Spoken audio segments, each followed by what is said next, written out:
everybody, as you're tuning in here and listening to this awesome music, we're just waiting to get everybody set up into the Zoom meeting, and then we're gonna get a little kickoff here, and I'll talk about how this is gonna go now in just a bit. So hang tight, only another moment.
Okay, I guess this means that we're good to go. How many people? We've got 46. Okay, so I guess everybody is really well rested and has been eating very healthy, and nobody is tired or exhausted or anxious to get this started at all. I imagine that that is exactly how everything feels. Mayor Dave sends a hello to everybody. Okay, so welcome. Thank you for dedicating so much of your time to putting forth your abilities and your creativity and all of your clicky clickness and everything that makes you so good at the stuff that you're doing. We're really happy that you took that time. And now we're gonna do, I guess, sort of the fun part. So a couple of housekeeping notes. I want to welcome everybody who is here as a counselor from the city of Mount Pearl. So thank you you're obviously very busy. It's a Sunday afternoon, you're in politics. We know you don't actually work that much, but it is nice that you took the time to come out and say hello to us for this thing. So thank you very much, especially to Mayor Dave and to the Deputy Mayor. So share anything that you have going on with the hashtag hacking MP. We want to be able to go back and look and see how all of this has went. I want to acknowledge this privacy thing that you see on the screen. I'm not going to read it all to you because if you're doing stuff at a hackathon, chances are you can probably read yourself, but it is really important to take note. This is what the lawyers told us that we had to put up here because we are live streaming this right now. It is on YouTube and it will stay there so that people in the future can see the kind of work that you did. Now, if you want to see it on YouTube, you can go to the Mount Pearl YouTube page. Some more thank yous, again, to the Newfoundland and Labrador Environmental Industry Association, Genesis, to NISA, and also to Josh from NISA, who took time to do his keynote the other day, Business and Arts NL, MMSB, to Tech NL, and also to Heave Away Waste Management, and of course a massive thank you to me, because I mean I'm on vacation and I took time to do this for you guys, so you're welcome. Okay, so hacking MP, Mount Pearl, City of Mount Pearl on YouTube. Now let's talk about well, let's do some more thank yous before I get into the presentations. Our judges, the staff, the mentors, people who gave you any of their time this weekend. I mean, I'm not going to be able to hear it or see it, but I'm going to assume that you're all giving a big round of applause and clapping and all of that stuff. Okay, here's how the presentations are going to work. You have a 3-minute presentation. You will be sharing your own screens. In that presentation or demonstration, I'm going to verbally say, I'm going to be counting your time. You're responsible to count your own time also, but I'll be counting it. And when there's 30 seconds left, I'm literally just going to say 30 seconds. And it might disrupt your train of thought or whatever, but know that it's coming and don't let it knock you off your game, because you will only have 30 seconds left. After that, there will be 2 minutes of Q&A. Only the judges will be able to ask questions. That's not for the entirety of the audience. Now, again, we encourage you to keep your cameras on so we can see you when you're presenting. That really helps in the quality of your presentation. And I'm sure because somebody from each of these teams ended up in the pitch clinic that you're already aware of that. Okay, you will be cut off at the 3-minute mark. So it is your responsibility to keep an eye on that. So when one team is answering questions from the judge, the team that's up next, you should be prepping yourselves. You should be getting ready to share your screen and everything that you need to do. So after all of the demos, the judges are going to take some time to deliberate, pick winners, then we're going to give out the prizes. So let's talk about who our judges are. We have, oh, yeah, okay. Well, yeah, we'll do that after. So our judges are Cassie Pittman, who is the Director of Corporate Services at the City of Mount Pearl. Hi, Cassie. You want to wave? Yay, there's Cassie. We also have Paul Preston, who's the Chief Executive Officer of TechNL, formerly Natty. Hello, Paul. We've got Kieran Hanley, the Executive Director of MIA, who we heard from yesterday. So thanks again for hanging out with us a little bit more. Kieran, appreciate it. And Andrew Goldsworthy, the Director of Client Services from Genesis. So Genesis, of course, being an incubator for people that are exactly like you. So maybe he's somebody you would like to know. All right, Friday night I got a little dry, so I have some water here. So let's talk about our prizes. First, second, and third, I'll get a seat in the Genesis Center Evolution Program, and they all get a free membership with TechNL. Third place is going to end up with $500 cash. Second with $1,500 cash, and first price gets $3,000 cash. So these are our prizes. Now, I'm going to get ready to call upon our first team. And in order for me to do that, I need to have my notes on who that team is. Okay, 1 second here.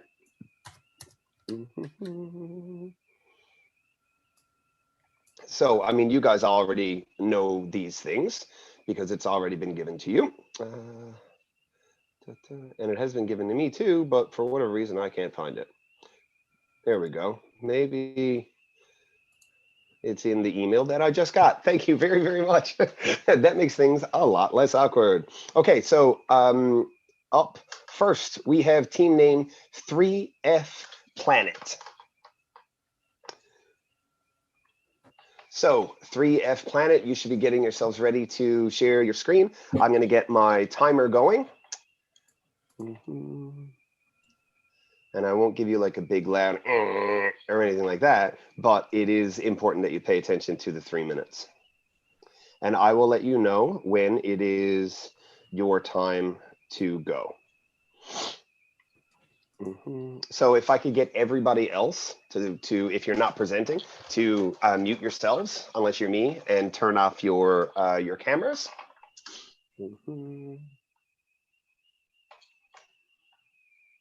And I'd also like to make a note, Mr. Jim Locke of the Deputy Mayor, who's going to be presenting the award for the first place award, just joined us. So thank you very much, Deputy Mayor Locke. Okay, so we have 3F Planet. You are ready. Is that you, Ben? Yes, it is. Okay, amazing. Is everybody on your team who's going to be here with you ready to go? Yes. Yeah. Okay. So I can go ahead and start your 3 minutes, and you're good. I'm good. Okay. Well, everybody, get ready. This is 3F Planet. Ben, your 3 minutes start now.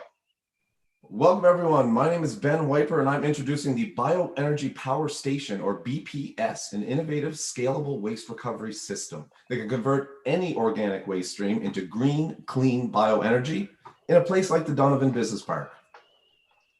And in Mount Pearl, you're spending a whole lot of money to get rid of a whole lot of waste. And without sufficient infrastructure, many towns are ill prepared to comply with stricter waste regulations, and they're coming. But don't panic. The BPS and its proprietary processes, built around an anaerobic digester, are the solution. The BPS can process municipal wastewater and solid waste. But at pilot scale, we'd start by taking the food and wood waste from a few businesses in Donovan's, put it in the digester, and make 3 renewable bioenergy products to sell back to them: methane gas, biodiesel, and fertilizer.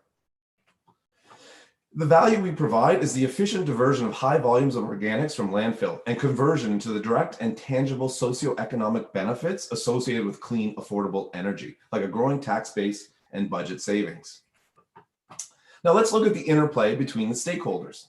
Towns will be able to attract businesses with low-cost electricity and huge waste disposal savings. Businesses sell their food waste to us, we convert it and sell it back to them as electricity, which in turn improves business attraction, retention, and expansion in Mount Pearl. And while there may be some competition with Eastern Waste and Sunnyside, we believe in public-private collaboration on waste. It's the only way we will solve our challenges. And all of these benefits come from some pretty wicked IP. First, our system has a built-in feedback loop to identify and weigh the inputs, analyze the output, and drive continuous improvement of our recipes and yields. There are also functional enhancements to the digester that liquefy the methane and capture oil as a biodiesel feedstock before the microbes can digest it. We're confident in the solution because it's largely built upon proven technologies available off the shelf that the labor force is already used to.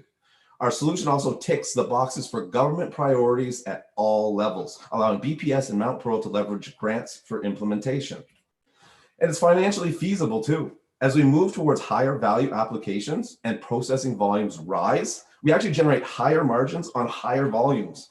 And it gives us an addressable market size of 10 million a year just from Mount Pearl's waste. 30 We seconds. capitalize on opportunities throughout the process, resulting in a diversified revenue model. And because of the social impacts, we anticipate significant grant funding to fuel growth and attract private investment. And our team has the right combination of hard and soft skills to bring the BPS to life. If we were awarded the hackathon prize money, we would invest it in networking and data collection activities and consult with the town of Mount Pearl on how BPS could be part of achieving its waste management goals. Thank you all for your time and listening to our pitch, and have a wonderful afternoon.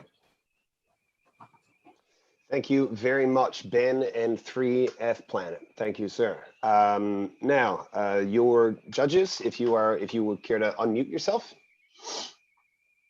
and you can go ahead and you can start 2 minutes of questioning now. I've got a quick one for you, Ben. This is Kieran. Why did you select with the outputs that you have? So methane, biofuels, and mulch, I think were the ones you identified. Yes, so those were selected because those are the natural states in which the materials separate within the vessel. So essentially during the oxygen-free reaction, it actually turns about 60% of the raw materials into a methane gas, and about 30% into a sludge, which is nutrient rich for compost. And then there's this window of time, because microbes digest the oils slowly, you can actually siphon off the oil stream during the reaction and you can create a whole new product off of that. So that way we're using 100% of what goes into the machine. There's no waste from our operation, and we're selling it back to the people we're getting the waste from in the first place. Hey Ben, Paul Preston here. It might be early to ask you this question, but any idea on the the upfront capital cost to get the equipment and things you need? I would say if we were looking at, yeah, I do have a rough idea. So let's say we were looking at maybe 4,000 ton vessels or something like that to start. I'd say we'd be probably looking in $6 to $8 million by the time everything's all, set up. That's all the equipment, that's the software being ready. And yeah, I'd probably say you're in that ballpark, and you could probably run the entire 480 acres of Donovan's from that, at least by my engineer's calculations. 15 seconds. Okay, Ben, Andrew here, Genesis Center. Ben, the residents of Mount Pearl and other municipalities, say across the nation, why would they care? They should care about this invention because what it does is it injects sustainability into the economic foundation of their town. And what behavior are you changing? The behavior that we're changing is business industry and potentially wastewater and solids going as pollution instead of returning them into fuel, clean fuel. Okay, that's it for all of our questions. Thank you very much, Ben. Okay, thank you. Okay, the next team that we have up, if you want to get ready and share your screen, this is Team Planet. So Team Planet, wherever you guys are.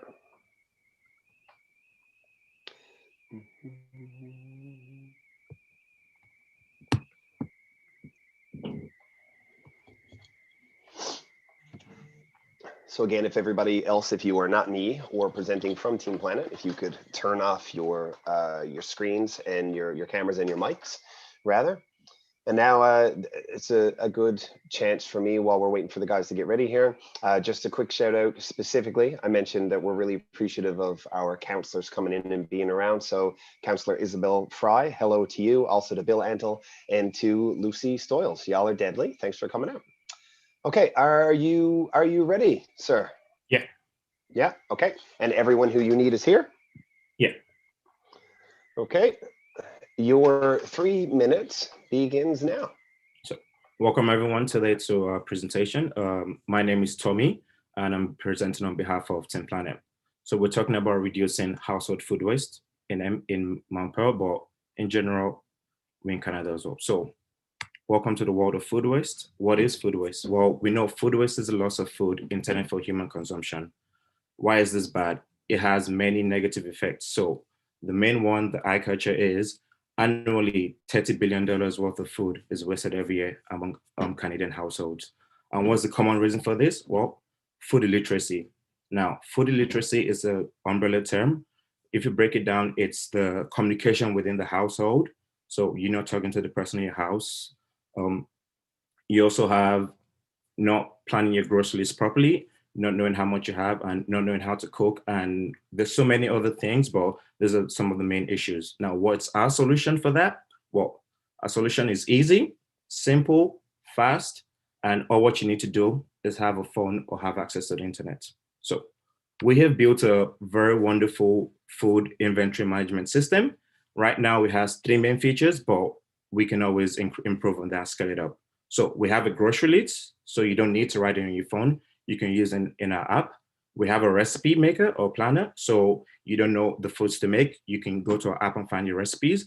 And finally, a main feature is we have a receipt scanner. So what this does is when you go to grocery shop and you buy your groceries, you take a picture of your receipt, you put it on, and we get the foods you've ordered, and we can control that from there. So I'll go on and show you how it works. So this is the homepage, the landing page. As you can see, you have the add the receipt and list of item menu. When you want to add a new receipt, you go to this page. You can upload the file or take a picture. For example, you can see the items that have been purchased. Now we have the items you've purchased. And what happens next? You come to another page, and now you can see the amount of items you have and the quantity as well. So we have different, it's color coded. So the red represents the items you have too much of. The green represents items you have a little of. And then there's another color, yellow, which represents, it shows the items you have a moderate amount. Now, if we see you have too many, we can always send you messages. And if you haven't used any items in a while, we can also say, 30 hey, seconds. You have X amount of, you haven't used this amount. So to encourage people to use it as well. So this reminds households, okay, you have this much, don't waste it. So our take-home message is food waste is a problem we must solve. Food illiteracy is the common reason. Our app helps you track what you purchase and reminds you not to waste. And it's easy, fast, and simple to use and implement. So thank you very much, and happy to listen to your questions. Excellent, Tony. Thank you. Judges, if you can unmute yourselves and get ready. Your time for your 2 minutes for questions begins now. Hey, Tommy, I'll go just first. Sure. Oh, sorry about that. Tell me, just quickly, this is Andrew from the Genesis Center. How would you gamify this process? How would you make it interesting and sticky for users? So we have different ideas in mind, but right now, the main issue is we want to help households manage what they have purchased. So first of all, we're going to get them to get on the app and use it so they can track what they've had. But further down the line, we can have different things like we're thinking of having an option to share. So let's say you have too much, you have the option to share among families and friends. We can have a cook-off. So you have your recipes, and if you and a couple of people have X amount of like, let's say potatoes remaining, and we can have, okay, a challenge. So let's see, you make, what can you make with your potatoes versus this person? And then that's all. And we were thinking of we can have incentives as well.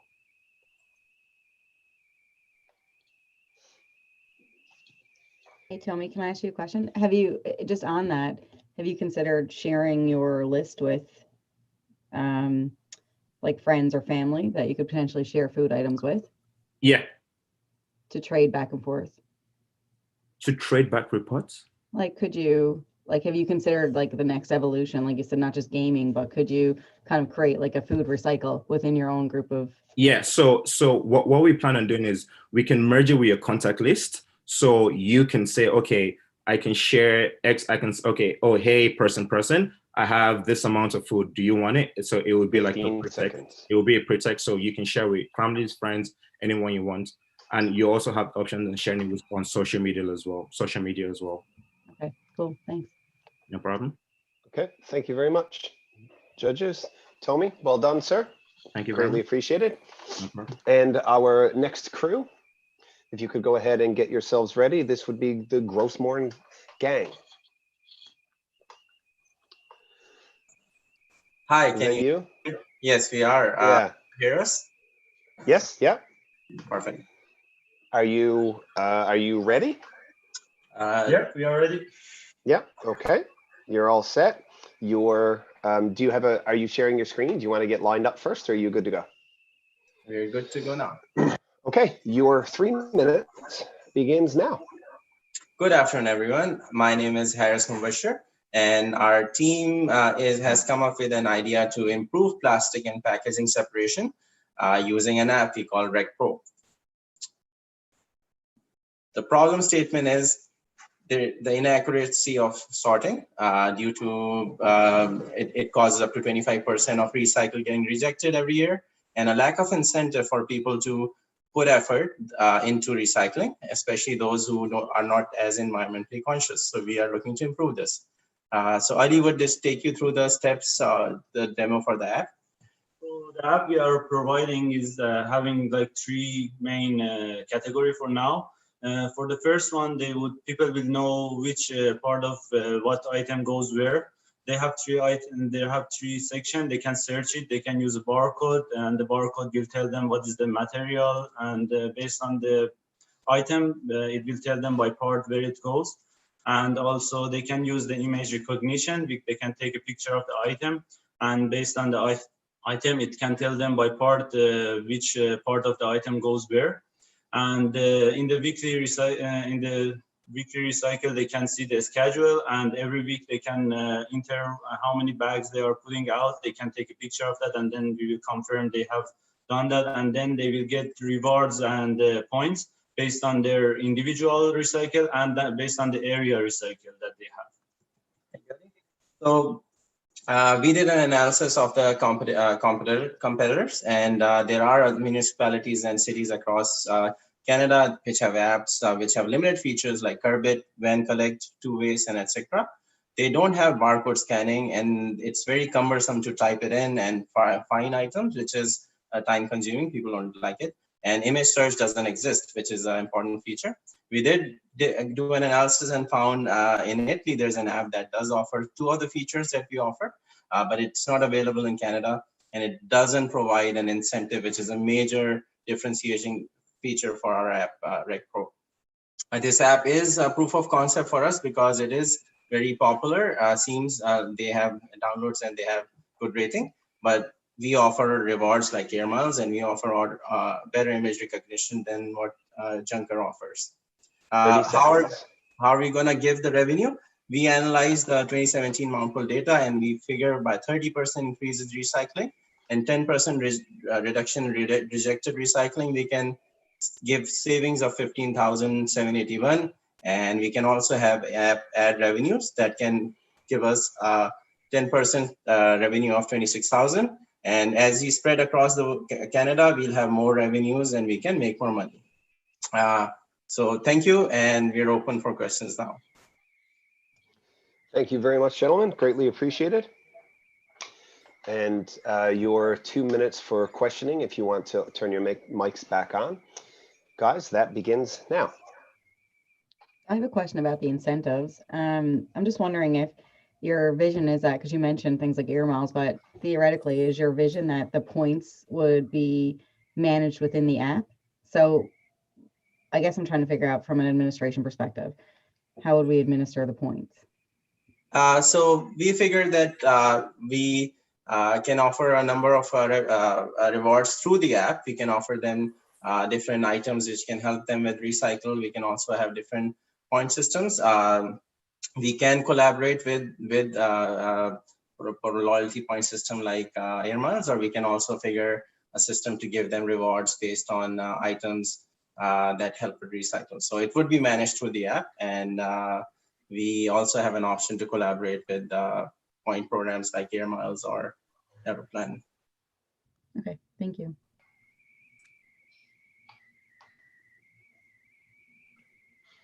Any other questions? Question about generational segmentation.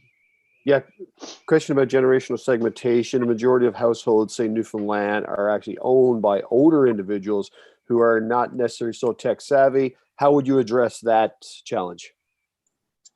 So we actually did think of that question, that issue.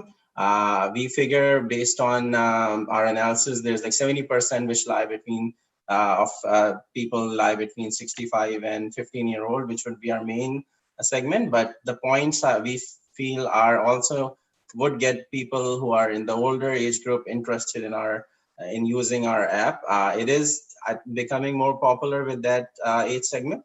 15 seconds. But we do feel that the majority of users would be in the 15 to 65 age group, which is 70% of people who live in Mount Pearl and St. John's. Okay, thank you very much, guys. Greatly appreciated. And now if we could get our next group of presenters, this would be JCS. JCS, is that you, Claire? Yeah, hi. Okay. Do you have screen sharing that you need to do? Yeah, James is going to share it, I think. Here. Okay. I just want to apologize to everyone in advance. I've got a little bit of a head cold, so if I'm sounding nasally, just ignore it. I just assumed it was how you spoke. I'm teasing. Okay, are you guys ready? Yeah. Everyone is ready? Okay, your 3 minutes. JCS begins now. Hi, everybody. Our design is repurposing wood from deconstructed homes. Hold on. The problem that we found is that 80% of materials from demolished homes end up in landfills.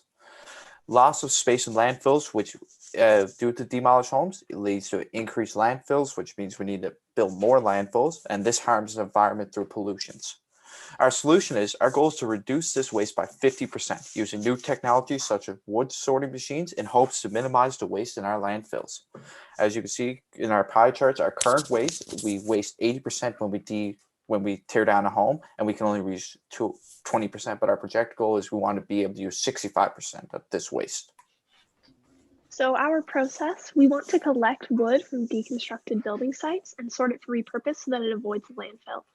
This will reduce waste, and repurposing stuff from deconstructed homes is much better for the environment. So our main technology we would use is a sorting machine to sort the wood, and then it can be sorted into different categories and resold to other companies. So the picture you see is one kind of machine that we would hope to base it off of. This one's actually at Newco in Newfoundland right now, and it's used for metals. So there's different paths for each wood from a home or a building. Good wood is stuff that can be salvaged, 2x4s, that kind of thing. We would just resell that to different lumber distributors. Medium wood would be stuff that's slightly damaged or just not in ideal condition. That can be sorted, bagged, and then outsourced to make pellets. And bad wood is just damaged or unsatisfactory, and that can be sorted and outsourced to make mulch. So this diagram is just showing the complete path from the deconstruction of a home through our sorting process and then where each would end up. So the market and revenue for wood is a constantly growing industry. We're always going to have an influx of resources that we can capitalize on in our company. the revenue for these types of wood that we hope to outsource, there's 35 million a year going into mulch, 63 billion per year going into pellets, and 34 billion per year going into lumber. The one thing that makes our company a little different from other wood companies is we want to use QR codes printed on our bags when we outsource them. So these codes, when scanned, will provide a brief story about where the wood you're buying actually comes from to provide a more personal experience for buyers. So these QR codes could give a slight background, like the wood pellets you're buying came from a residential home in Eastern Newfoundland. Although we want to start off small, we think that will give us the highest revenue stream. But our 5-year goal is to expand and sell our own products. So unlike competitors who are outsourcing to other companies, we'd like to do it all in one. And now we can take some time for questions. Okay, thank you very much. All right, it's Kieran. I just have a quick question. A key piece of all this would be deconstruction versus demolition.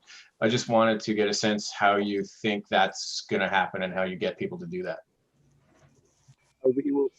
We had two plans for this. One is that we could use, like when people tear down a home, they use those bins, like metal bins that they put the junk in and they tear it away.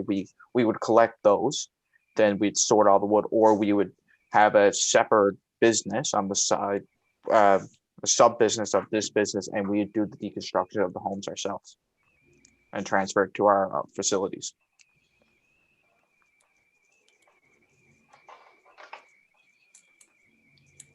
Okay, gang, Andrew here from Genesis. Remind me again what is the actual innovation or technology at play here? It would be a state-of-the-art sorting machine. We would use one similar to Nuco, but we'd do all our different coatings, so it'd be able to tell different types of wood textures and if they're good, medium, or bad wood. Okay. So does that technology exist now?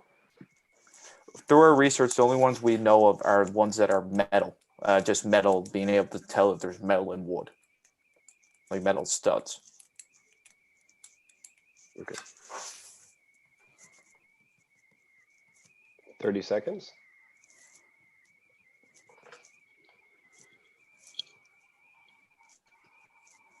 Okay, thank you very much, guys. It appears we have no more questions. Thank you very much. Now, our next group, FoodHaB, or just FoodHaB, maybe? Yeah, it's FoodHaB. Can you hear me, Jason? Yes, I can. Oh, that's a great thing, because I might be having internet issues. Wait a minute, just let me get the things done. Let me share my screen. Hello there. Hello. Are you ready, sir? Yes, sir. Just wait 1 minute. Well, if I wait 1 minute, that means you only have 2 for your presentation. 1 second, just 1 second. Can you see my screen? It is loading.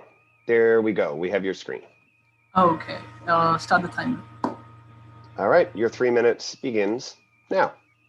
Hello, everyone. My name is Abhijit Singh. I'm from FoodHaB, and as Jason told us yesterday, we have a huge problem of wastage of food, and we lose about billions upon billions of dollars of food every year, only in Canada alone. So how do we overcome that?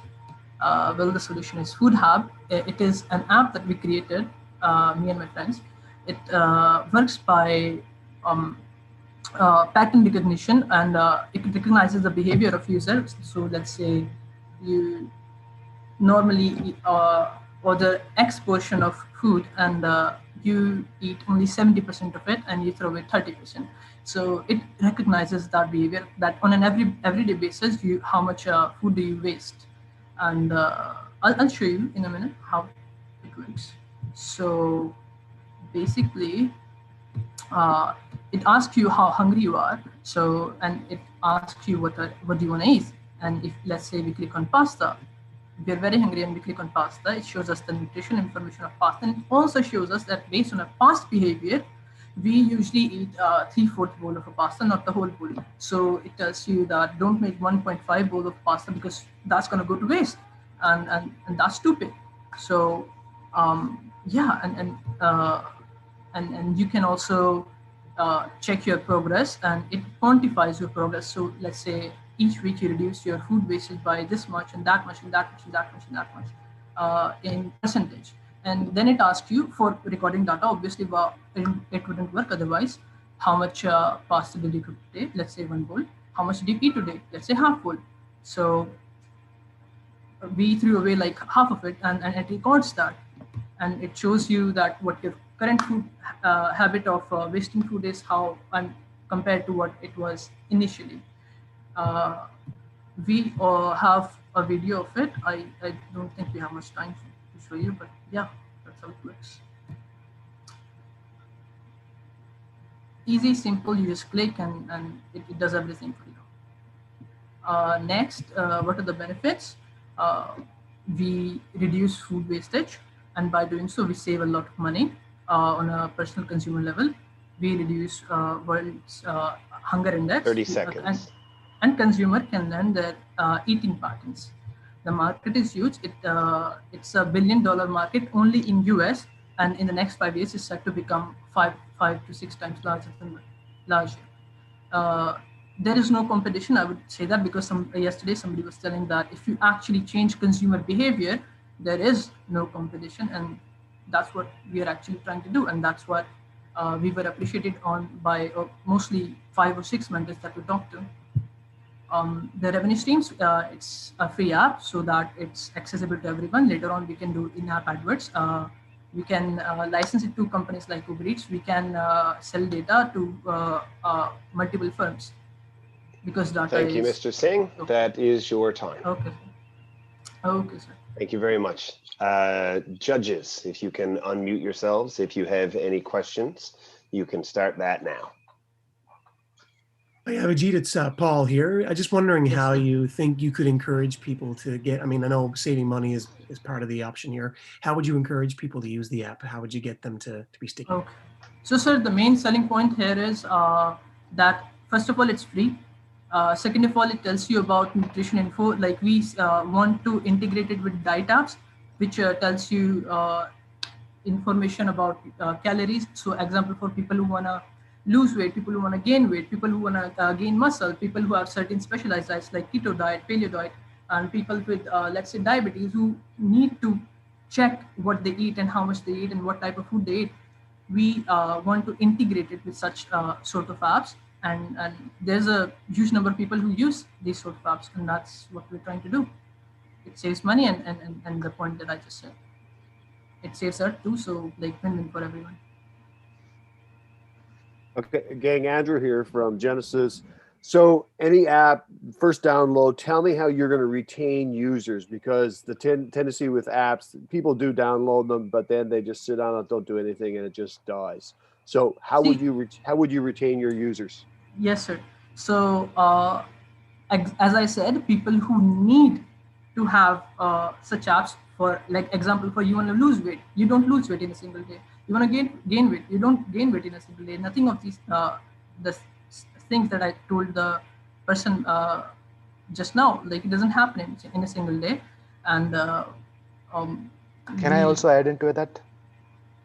Yeah, I'm Puneet, I'm the member.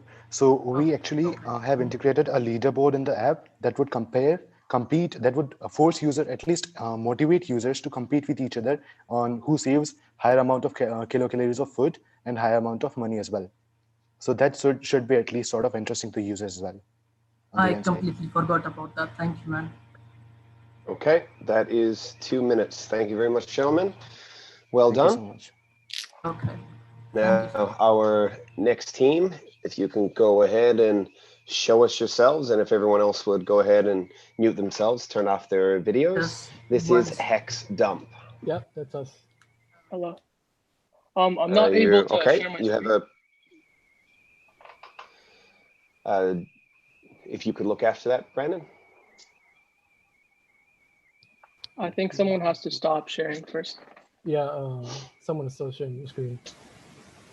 That would be Mr. Singh, I guess. Yeah, just 1 second. Let me see how we do that. I'm gonna be back in.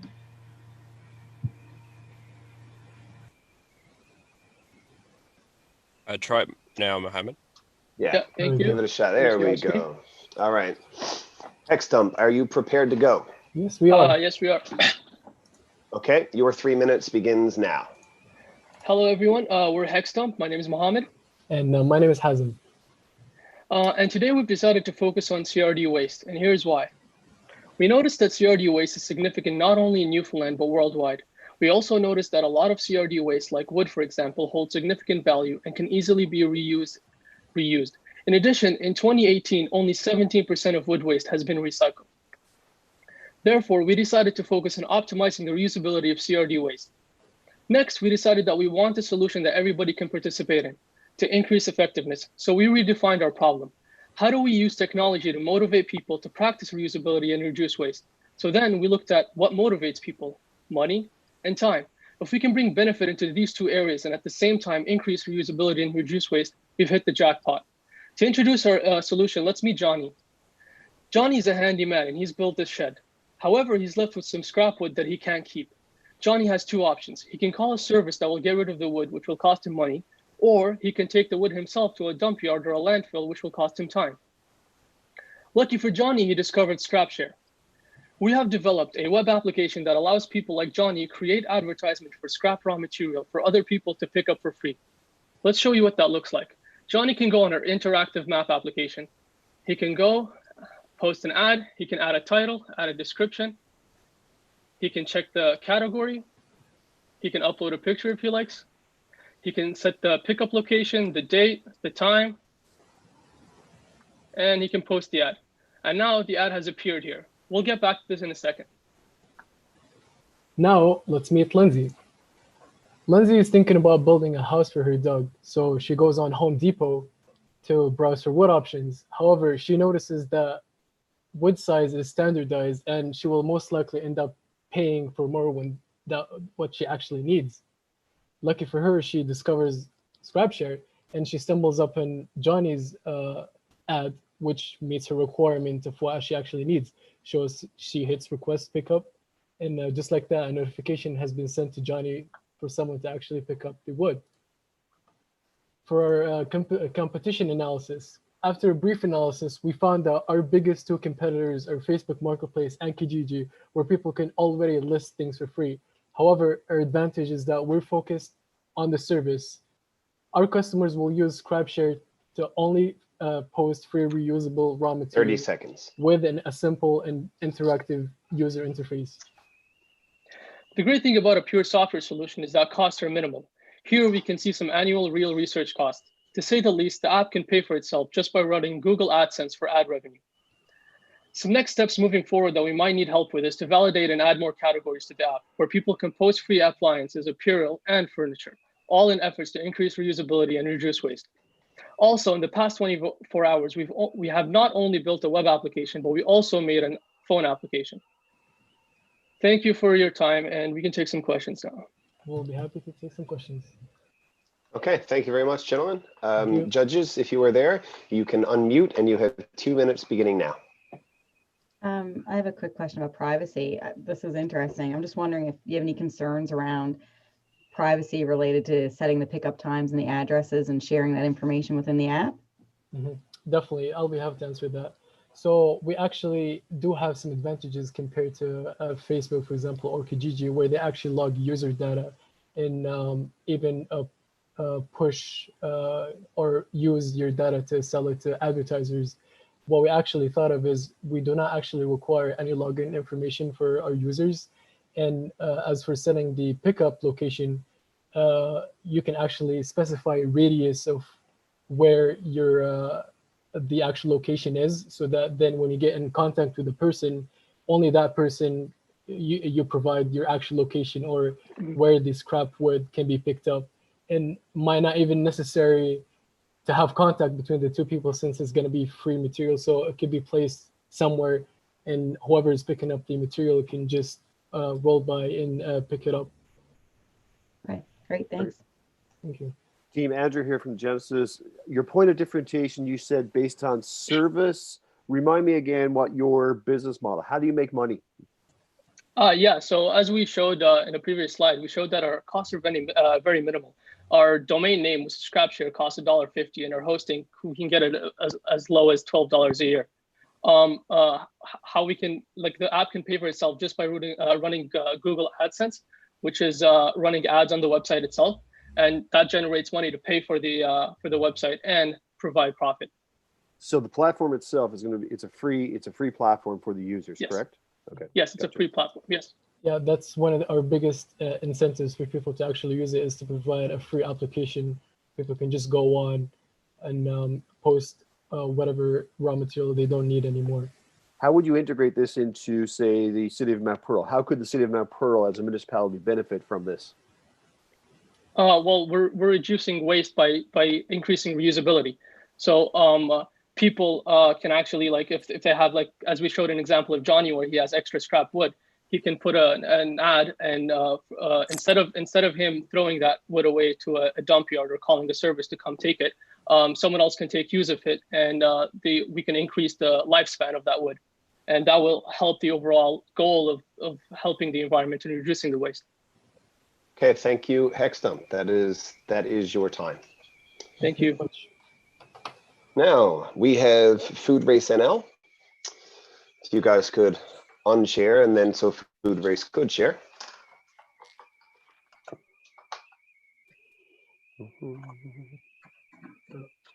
Hello, Food Race NL. How are you? Hi there, we're good. How are you doing, sir? I'm doing well.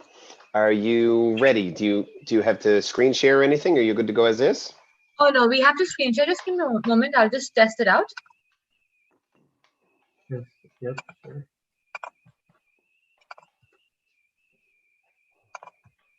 Is it visible? Can everyone see what's on my screen? Yep. Perfect.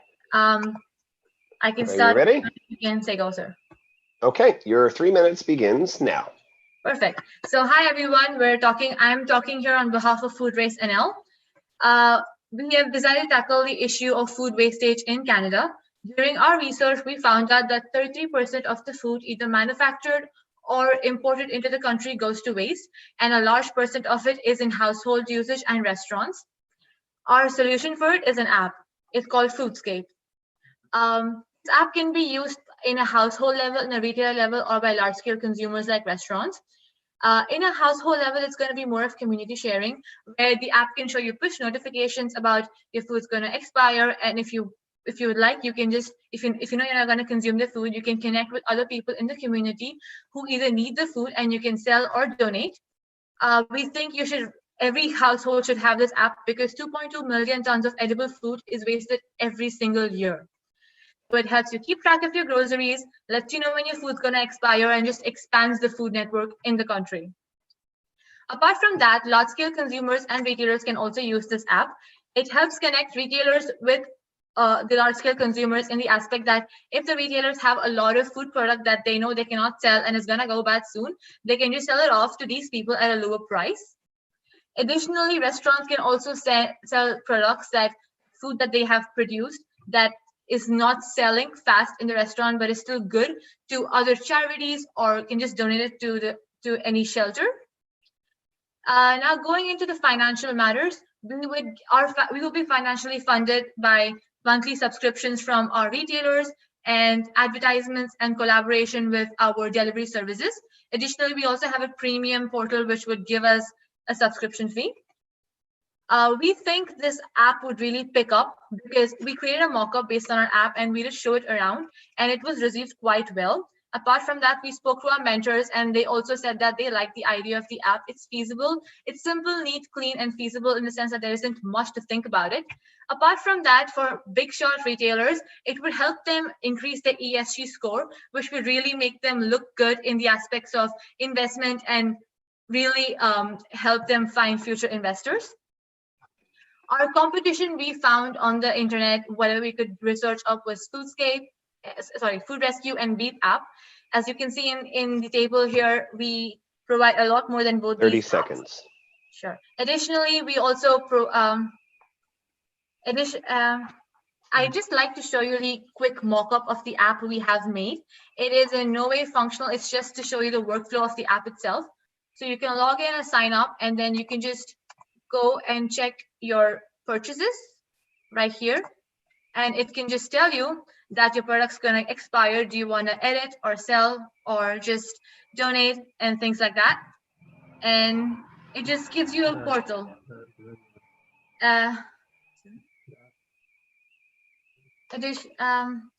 Additionally, we also have an area for just collaborating with all our retailers to have an online shopping portal, which we think could also give us additional revenue, sir. And okay, thank you very much. That is your time. Judges, if you have questions, you have 2 minutes beginning now.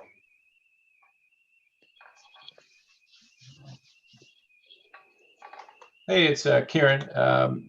You mentioned there was a premium fee potentially for users of $4.99, I think. Can you just explain what the value would be for an individual to purchase that subscription? For sure. So, premium users, first of all, will receive monthly discount coupons, vouchers, and offers and stuff like that. Additionally, they also get 25% off of instant grocery delivery. So they can choose to do online shopping using our website, and they have instant delivery, and they get 25% off of that. Okay, Team Andrew from Genesis here. Retailers and their surplus inventory, tell me how those retailers will be able to reach out to your data, to your community, your user base about those incentives to purchase more. So basically, they're going to have to pay a monthly subscription to us. And when they do, we're going to have a platform ready for them where it's very similar to Marketplace, where they can just post on the website that, hey, we have so much of this stock ready for you at this price. You can come pick it up, or we can come deliver it to you using the app. And that will just help them connect buyers and sellers and just increase their food consumption. Would you say, are you a two-way platform? What do you mean two-way? Where it's benefit for the retailers and benefit for the consumers, very similar to like what an Airbnb is. For sure. If you ask how, I would say for a retailer, food that would go waste is now they can get profit by selling it at a lower price. And for consumers, they're able to get access to a large amounts of food that they need at a lower price. So it's a two-way thing. Okay, thank you very, very much. Greatly appreciated.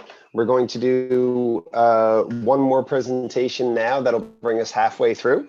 And at that point, we're going to take a 5-minute break. So where are we here with our next crew? Are you guys ready? We've got the Earth Hackers. Just want to do a quick mic check. Yeah. Mic check, mic check. Mic check, mic check. Mic check. Real nice kitchen in your apartment. Can you hear me? It's not real, yeah. And you didn't know that.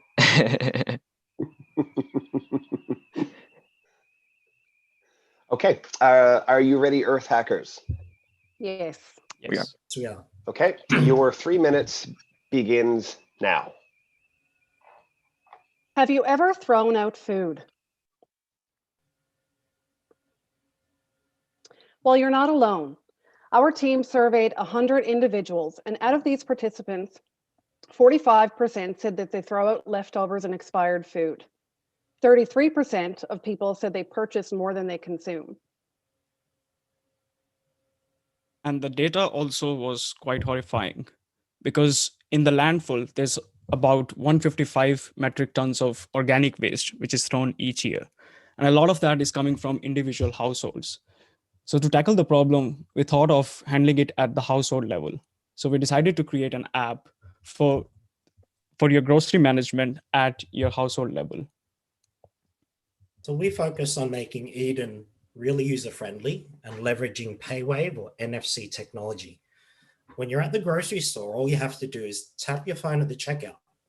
Eden automatically stores an itemized list from your e-receipt straight into your inventory. Now that you've got your inventory, what you'll start to see is a personalized feed of recipe recommendations based on what's in your pantry.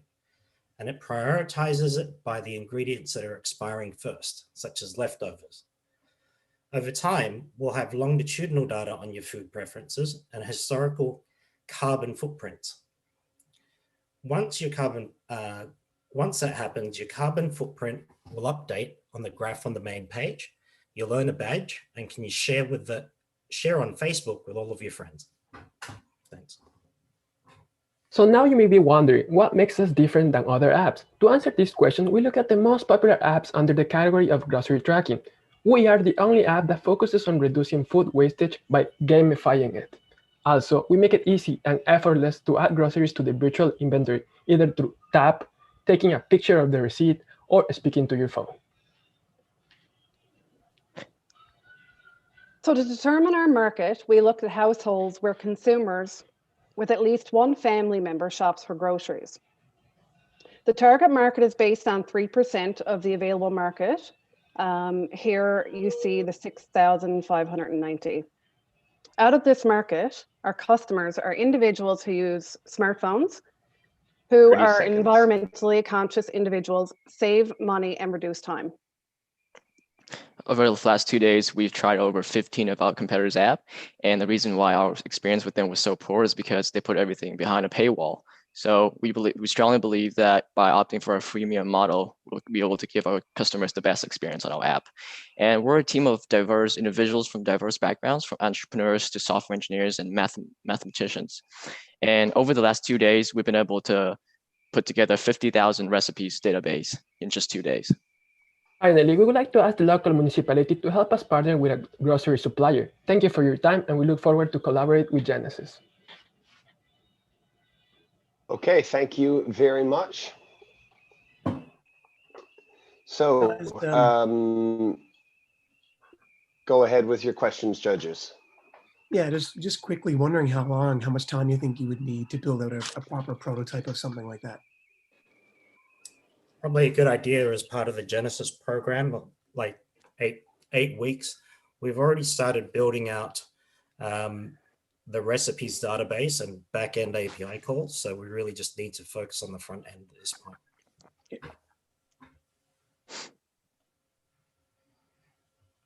Gang, from an innovation technology perspective, what's unique behind this?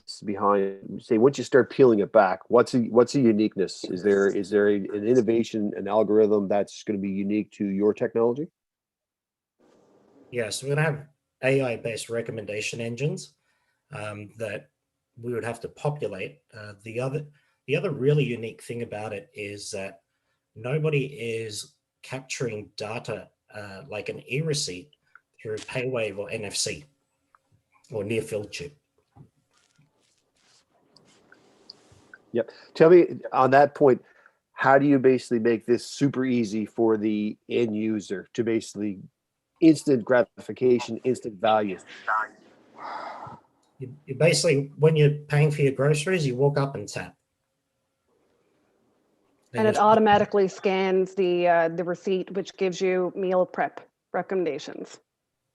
30 seconds.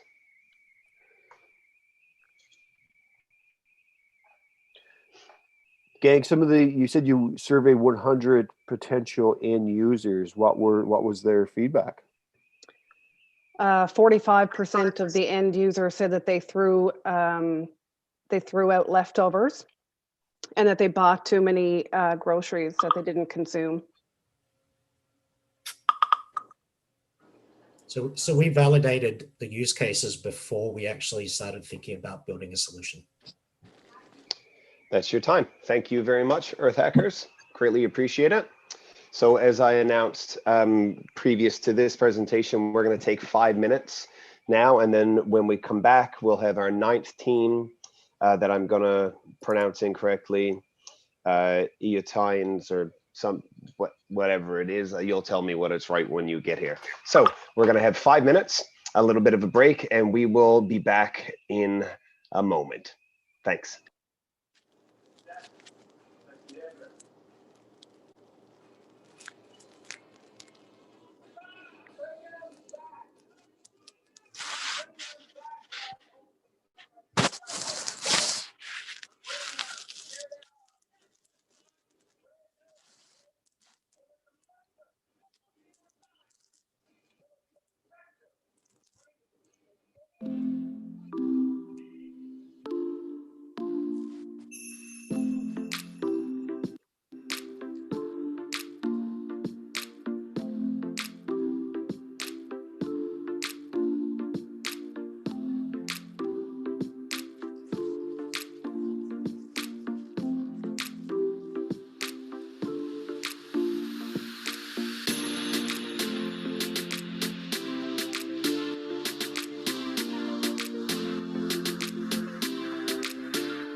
Okay, ladies and gentlemen, we are back.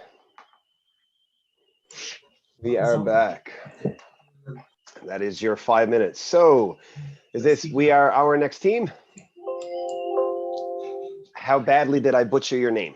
it's IUTians. It's very IUTians, all right. Yeah. Well, IUTians, are you prepared? Are you good to go? Yeah, just give me a second to turn on my screen. Okay, all of our judges have returned from their 5 minutes. Okay, excellent. So your 3 minutes, IUTians, begins now. Hi everyone. So I'm speaking on behalf of Team IUTians, and I hope everyone is not already tired of learning about food waste apps, because it's really a real big problem. And just to give you a perspective, about 15 to 25% of perishable food waste actually gets thrown out each year from each household. That's like every time you buy 4 bags of grocery, you keep forgetting one of them in the parking lot. So of course, we understand the major problem of it lies that we keep those items in the refrigerator and then we forget about the expiry dates. And it's very easy to do. Now, to solve that, let's see if we have something like this. You turn on your app, you turn on your camera, and it shows you in augmented reality what items do you have and what's going to be their expiry dates. So now, to make sure that this is something that is feasible to do, we actually built a working prototype. So this is our app, and what you can do is that you bring all your foods and you start taking a picture, and the app then can, using the optical character recognition from the Google's Vision API, learn that what's the item it is and what's going to be their expiry date. And we built it over these last 2 days, and we just brought out, so this is baby food. we brought out some items from our fridge, and we started looking into what's going to be their expiry dates. So we think having a cool feature such as augmented reality and like taking pictures would actually help reduce a lot of the food waste. But of course, if you want to make it a scalable business model, then we actually need some help from the grocery health partners. So every time we can do our shoppings, we would give the user a membership cards. So the grocery would then just scan their cards, and based on what they bought, they would identify the items that are perishable and would generate the list through the server directly to the app.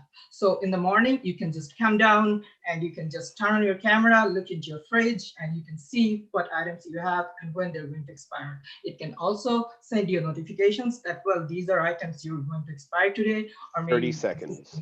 This is something you can build. So that's how we think it's going to work. And the revenue stream for right now, we think is going to be our target marketing based on our shopping experiences. So it's going to be free for the users, but of course, depending on things that are going to expire, we can also have incentive for the groceries. So now we just think that if 10,000 users use this app and they can have a 10% reduction in household waste, in Canada, we can have 1.1 million worth of food saved each year. And this has a very important social impact, because on the other side of the globe, there are people who die of starvation. Thank you. Thank you very much. That is your time. Judges, if you have questions, unmute yourselves. You have 2 minutes starting now.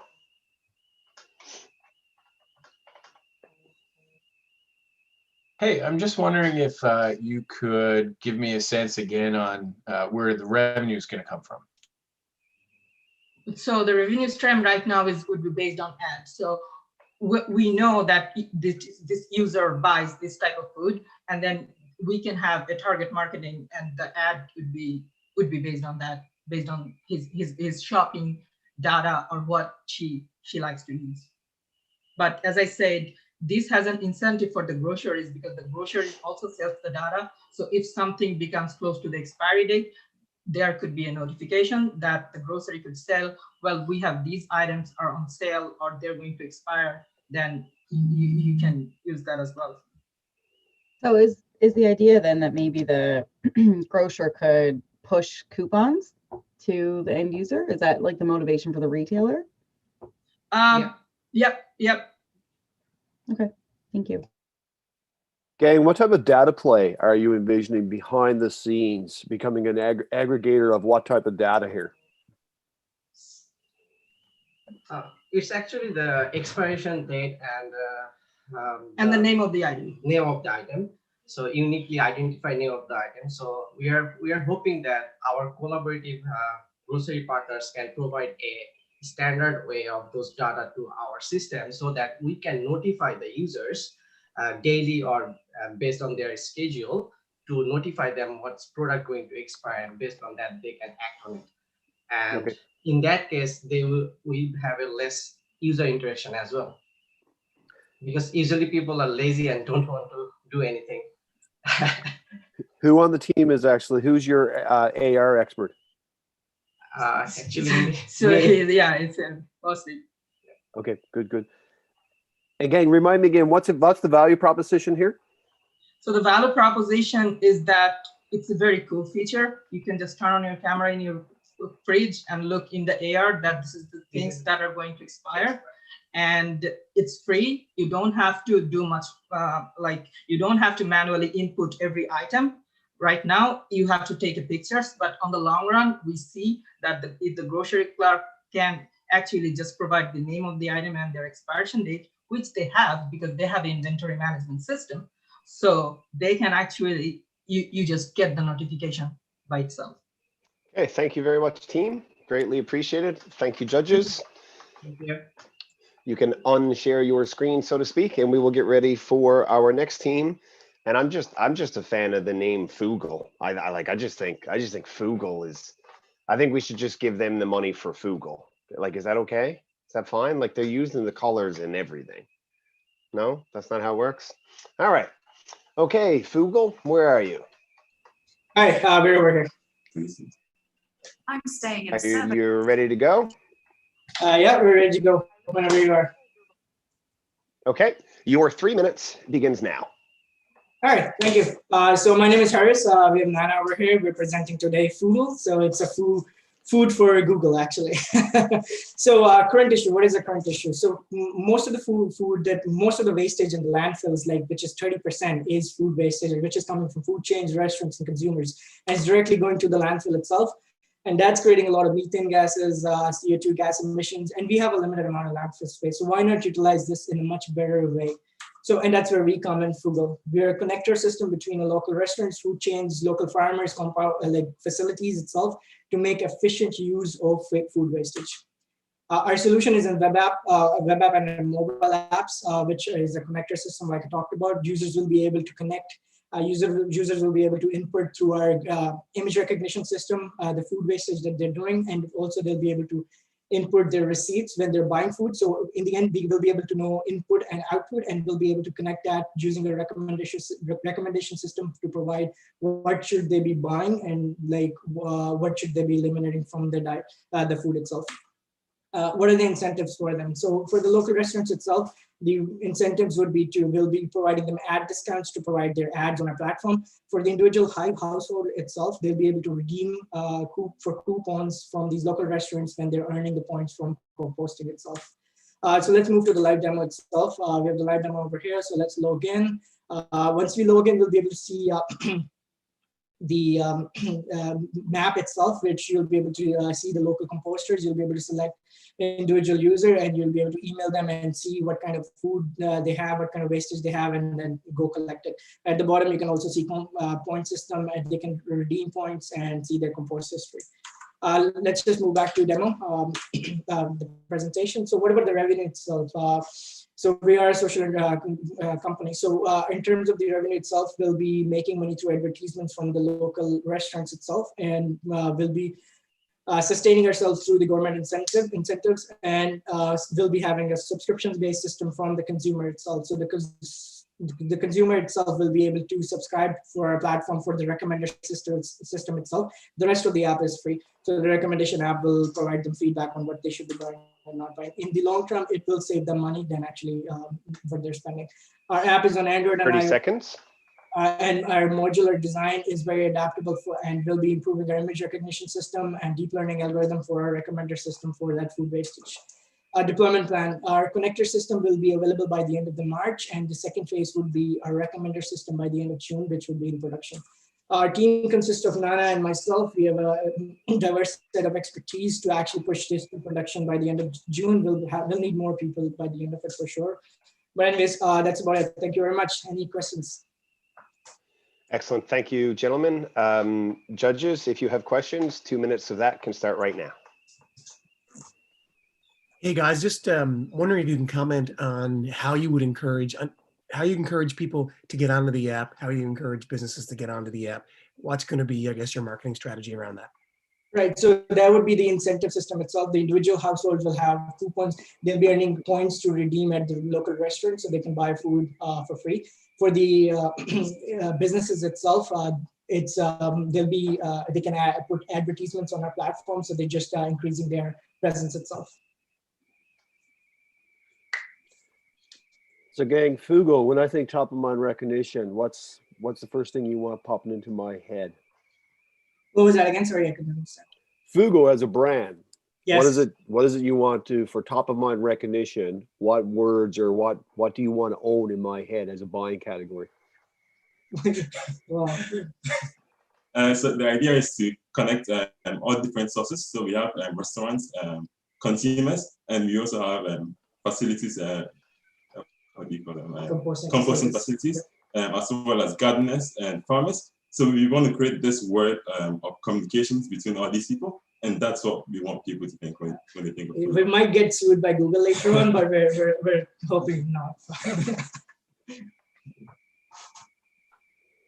Any other questions, judges? Okay, that is it. Thank you very much, Fugal. Thank you so much. Greatly appreciated. Now, R&B times 3. Yep, I'm going to share my screen there. My team's having some internet connection issues, so I think we're just going to do audio, no video. Can you guys see my slides there in the shift between them? Yes, absolutely. Okay, and can I get a mic check from my team members? Hello. Hello. Okay, great. Good. So we're ready to go. Your 3 minutes starts right now. Grocery wholesalers receive bulk orders of food at distribution centers and break them down to ship to grocery stores. 8% of all food waste is thrown away in grocery distribution centers. Only 1/4 of that food is spoiled. 3/4 is thrown out just because too much was ordered. That's over $60 billion and 128 million tons of good food that goes straight to the landfill every year. That's enough to build the Empire State Building out of food 350 times a year. This costs a fortune. So how can grocery wholesalers cut their losses and keep this food out of the landfill? Excess Connect is an online marketplace that lets companies that are looking for cheaper bulk food find grocery wholesalers who have surplus bulk food. When grocery distribution centers have excess food, let's say 100 pounds of apples, they place an ad on Excess Connect. Small to medium scale food processors, like restaurants and seniors' homes, sign up with their email. When a bulk food order becomes available that meets their needs, they get notified. The customer hits buy, the payment is processed, and they call the distribution center to pick up their order. The grocery distribution centers recoup some of their loss, the food processing companies get a deal on their supply, and the food stays out of the landfill. Our total addressable market for the sellable food waste of grocery wholesalers in Canada is $1.41 billion per year. 10% of the total Canadian excess food gives us a serviceable addressable market of $141 million per year. And with a pilot in Atlantic Canada, we believe that there's a $36 million per year market share available. There are other methods for businesses to order food in bulk, and large-scale food processors need consistent supplies, which is why we want to target small to medium-scale food processors. Margins in the food service industry can be slim, so the availability of a cheaper product with no lead time can give them the flexibility that they need. Given the additional shipping costs that are incurred for food in Atlantic Canada, we believe that our platform is uniquely positioned for a strong pilot. Excess Connect takes a 15% cut of the bulk food order, except when food banks are making a purchase, in which case we waive our fee. Our team has been part of Engineers Without Borders Month for a combined 17 years. We're passionate about systems analysis and addressing root causes, which can create widespread sustainable change. We believe that Access Connect bridges an expensive and environmentally damaging gap in the system. We have interviewed close to a dozen industry stakeholders. There is a need and willingness in the community for this connection. Access Connect has the potential to bring in $770,000 and keep 132 tons of food out of the landfill in Mount Pearl every year. To make this happen, we would love to make connections to host a pilot program in Mount Pearl's own Donovan's Industrial Park, home to 2 of the largest grocery distribution warehouses on the island. Access Connect is ready to help companies looking for cheaper bulk food find the grocery wholesalers who have the surplus that they need. Many thanks to our mentors, the competition hosts, the kind folks who let us interview them to get to where we are, as well as you for listening in. We'd love to hear any questions that you may have. Okay, thank you very much, guys. I think it's safe to say that you're going to win because you're the only people who thanked me. So, I mean, that's basically done. No, obviously that has nothing to do with it, but I do have a big heart on for you. Okay, so judges, if you have questions, 2 minutes to do so begins right now. Yeah, maybe to start, I like the idea of a pilot and getting a pilot going, given the sizable market. How would you start? Where would you go to get the pilot launched?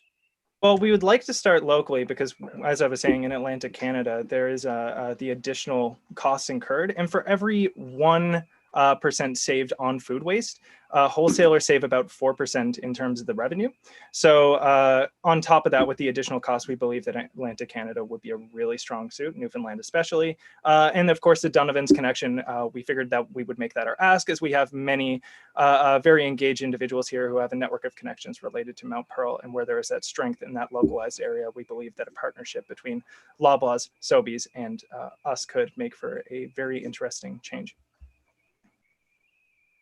Okay, team, Andrew from Genesis here. You mentioned grocery wholesalers, some charities. What benefit back to the consumer, say the resident within municipalities? How are you connecting the dots there? Just speak to that, please. So the connection for the benefit to the residents in the municipalities solely on the waste side would be the tremendous amount of food waste that is entirely usable. Like, it is fresh, perfectly good food that is going straight to the landfill solely because there is no system in place right now to bring that to a better location. On top of that, the extra potential for net revenue, of course, whenever there's a further revenue within a company, there's further taxation, and that goes back to the community. So that's a bit of a stretch in terms of the monetary change that can happen in the community, but solely on a waste perspective, the possibilities here are really tremendous in Mount Pearl alone, let alone St. John's Metro, let alone Canada. Are you thinking of real-time inventory for like the marketplace component? It doesn't even have to be a real-time inventory. When these excesses happen, a lot of the times they're due to promos, and thus they're not going to happen all the time. We're not suggesting that warehouses put up every single piece of bulk food that's going through, solely when it's volumes that are A, significant enough that they're going to put a tremendous impact on the landfill, and B, it's putting a tremendous impact in their bottom line. So if you have an extra ton of avocados, for example, having the ability to just post a photo, small description, put it up, and have a small to medium-sized processors who would uniquely benefit from this come in and be able to access it, that's a significant local benefit there. Thank you very much. That is your time. Greatly appreciated, team. Thank you all. So now, if we could get the Recycle Guru, if you are hanging around here.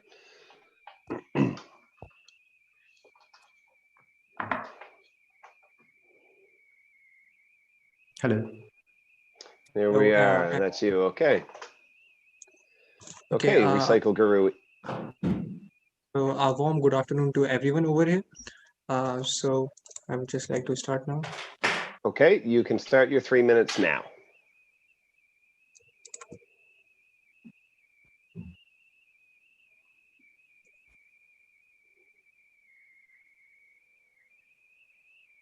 Okay, so we are Recycle Guru. First of all, I would like to introduce our judges to the problem that we are going to tackle.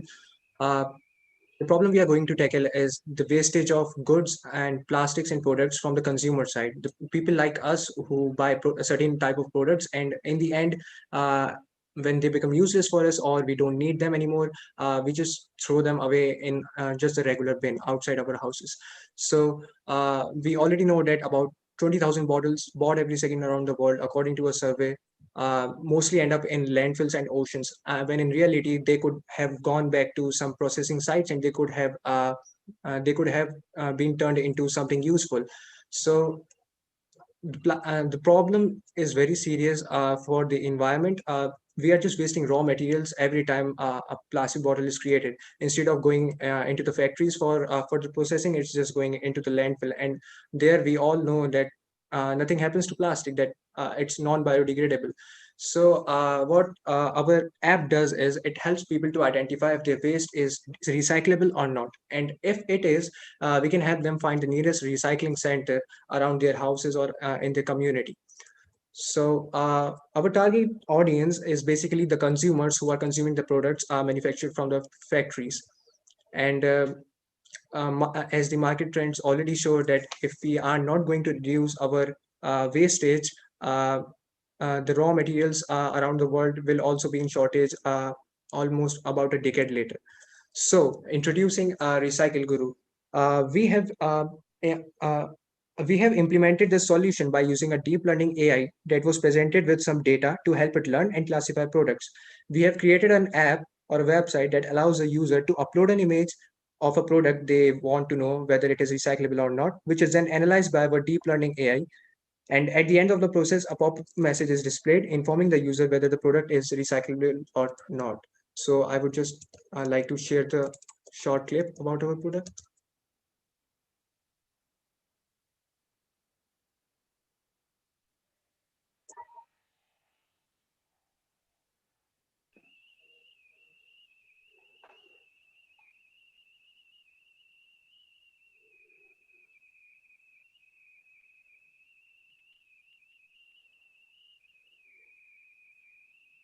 Thirty seconds.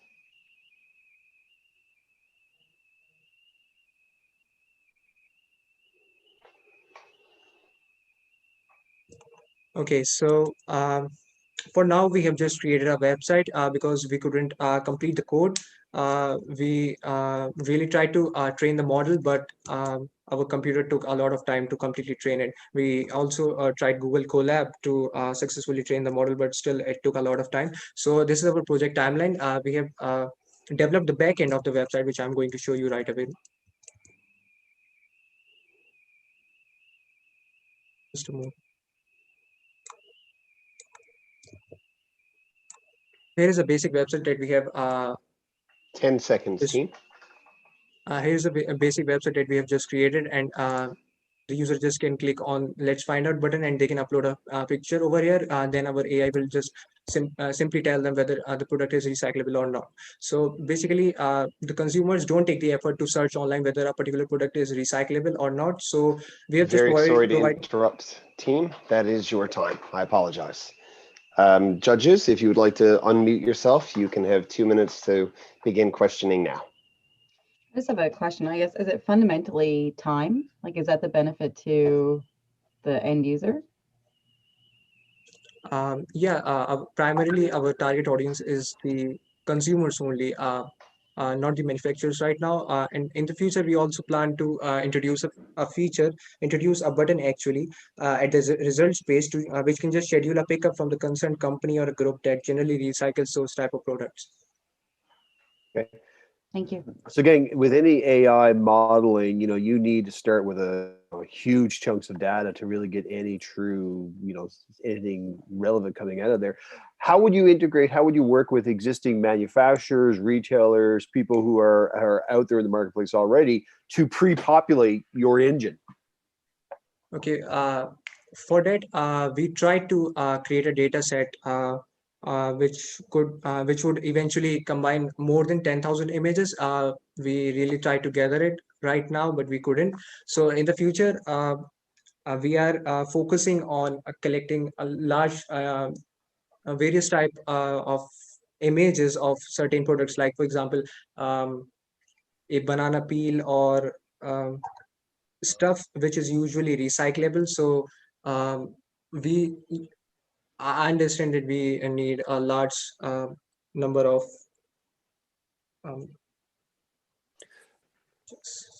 I think most people will realize banana peels. Yeah, that's recyclable. But if I'm at a Coleman's and I'm looking at two different products, and I say, hey, if this one was actually, compostable versus recycled material, do you actually see that at the point of sale, consumers would be able to differentiate?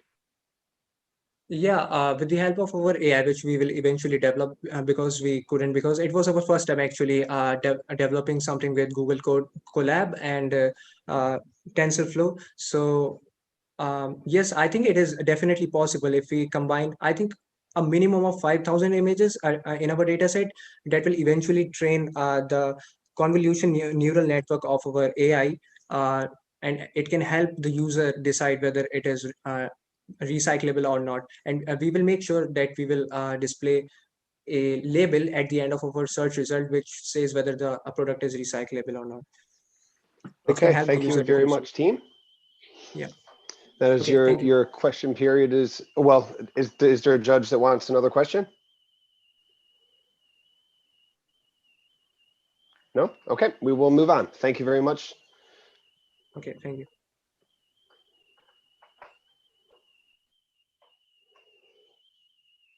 Now we have Mount Pearl hacked. Hi, everyone. Okay. Just going to share my screen. Okay. And so I can start now. Can you hear me? Yep, your 3 minutes begins now. Hi, everyone. We're Morne Pearl Hacked, and we're dealing with food wastage issue. So the first thing that we're going to be looking at is the problem. The problem that is there is that people are overspending, they're throwing away surplus food, they're not finishing food before it expires. The solution that we're looking towards is tracking shopping habits and providing them with a weekly data analyst. And we're trying to give them a reminder before food expires, as well as suggest recipes and give them locations of nearest donation centers, as well as options for them, what they can do and how they can recycle. Consumers, a benefit for the consumers is that they would be able to understand their spending habit and plan their grocery accordingly. And we plan that with this website or an app, consumer will basically have a portable pantry in their hand.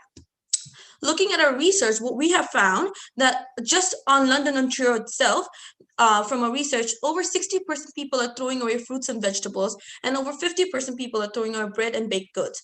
And if we look at this mark, just imagine how big of a number that would be provincially. For our competitors, according to a little bit of research, we did find out that Flash Food and My Fresh Food were focusing on the 4 major targets, which is increasing saving, reducing weight, pocket pantry, and recipes.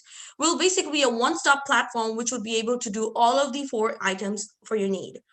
Looking at the revenue stream, we plan to open a premium account as well as a free account. The premium account will give you with extra information, such as help you to budget, help you to plan, give you all the analytic data, and you know how much you're spending every month.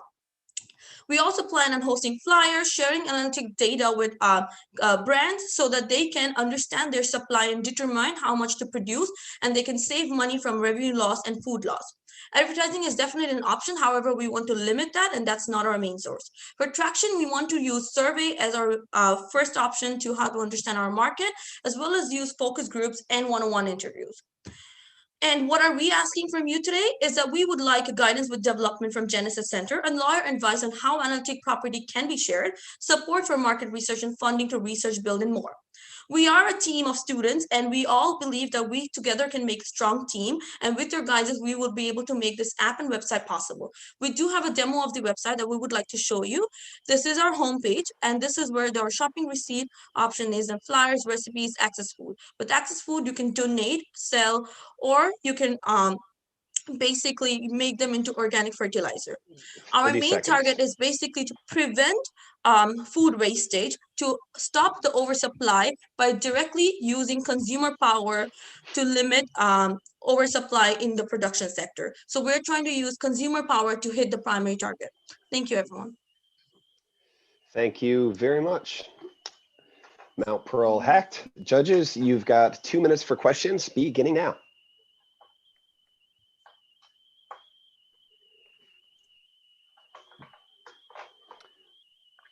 Gang, you just mentioned something really important, consumer power.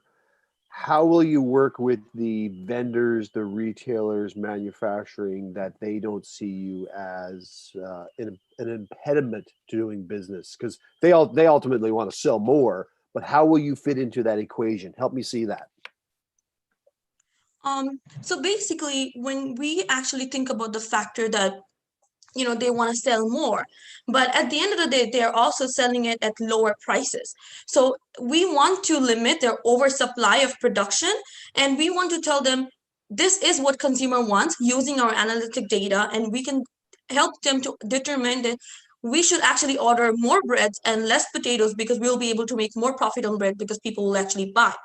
So even though we are a student and know we will need help with the development, but we feel that we're trying to use consumer need to actually measure the supply and demand, because it is definitely a big concept, but we want to use that to stop the pressure on farmers to produce more, the pressure on brands to give it to Walmart, and at the end of the day, the pressure from consumer that I want to eat it. So we want them to understand what the demand looks like.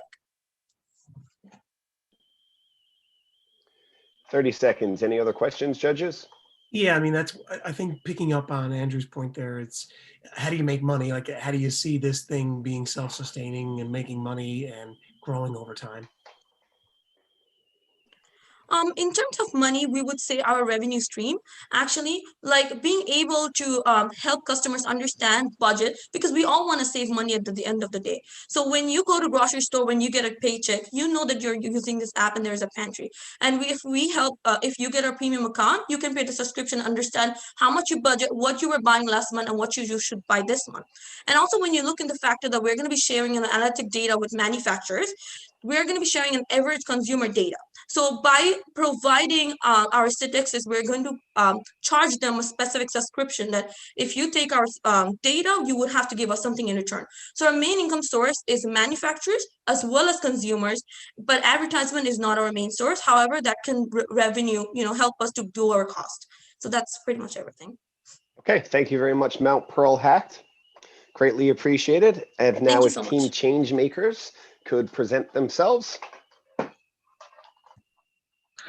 Hey everyone, this is Team Changemaker. Can you listen to me? Okay, yep, we can hear you. Is everyone on your team prepared? Are you good? Yep, I'm prepared. Okay, do you need to share your screen? Yep, I'm gonna share my screen.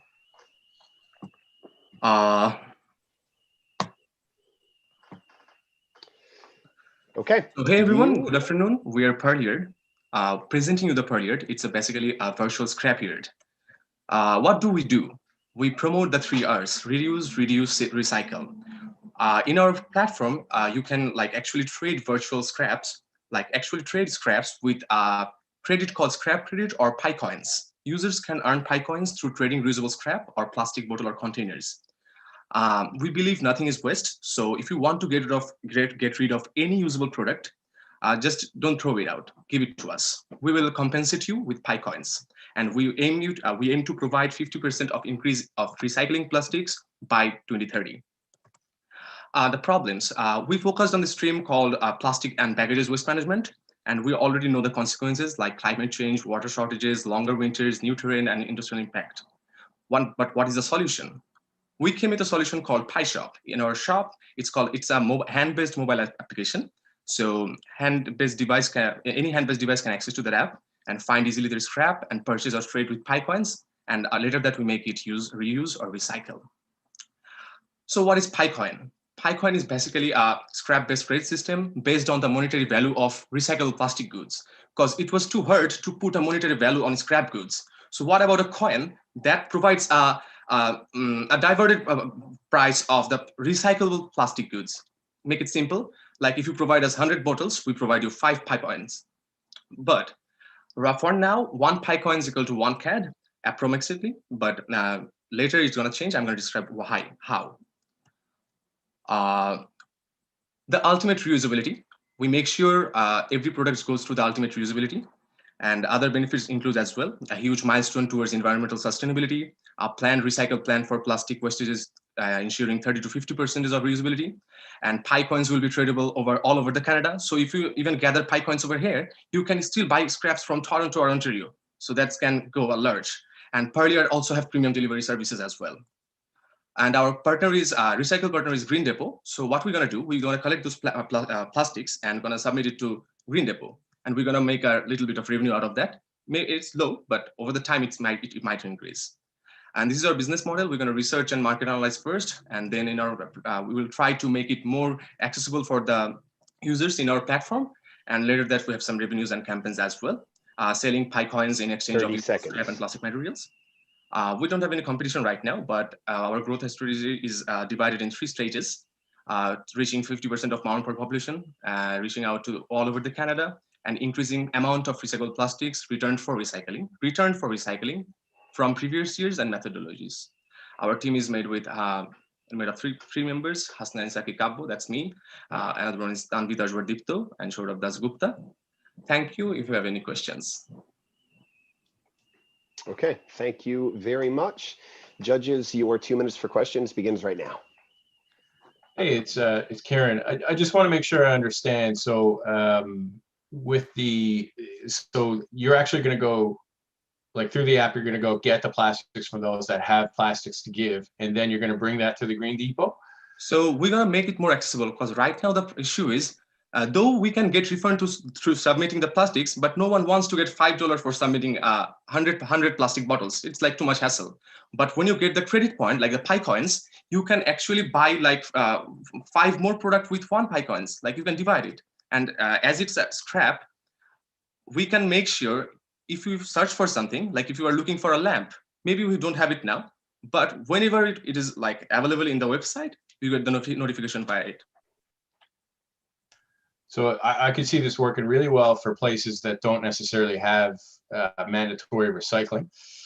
It might be more challenging in places that rely on kind of the revenue from recycling plastics. So there may be a challenge there, but it's an interesting idea for sure. But our goal was to like make some monetary value of the scraps, because we know there are like billions of dollars of scraps lying around the landfills. So what about a virtual coin? It doesn't really provide a monetary value, but the value is set to $1 because it depends on how much we are getting refund from the recycle partners. So for now we have Green Depot, but furthermore we're gonna collab with more recycle partners as well. Guys, if I can add, I just need a point of clarity. So you are still physically touching the recyclables, the scrap. You from a logistics perspective, you actually have to lay your hands on these items? Our users can submit it both ways. They can send it to us, and in some cases, because we are focusing on the waste management, we're gonna provide the premium delivery services as well. There are gonna be some charges as well. Okay. So from a scalability perspective, would we be able to roll that out across the nation with ease? I think we can go international by this, because if you think about the waste that lying around the city, if someone throws out a sofa, it lies there for 4 days, and it's a very unhealthy practice to pick that up, because you never know when it was thrown down. But with our app, if someone uses the premium services, we make sure there is a basic sanitation phases and the health measures are concerned regarding the products. Okay, thank you very much for your time. Greatly appreciated. If we could get our next group, that being Google Small Brain, ready to go. Thank you, guys.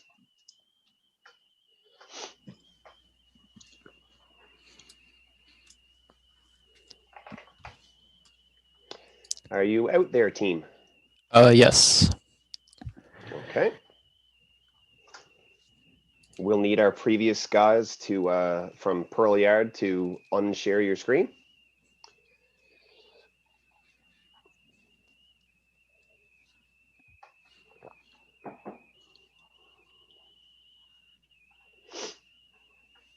Okay, Trash Stash.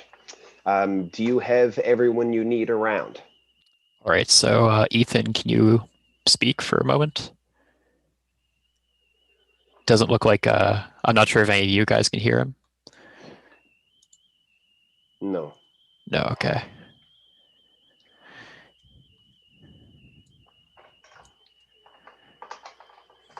Are you muted, Ethan?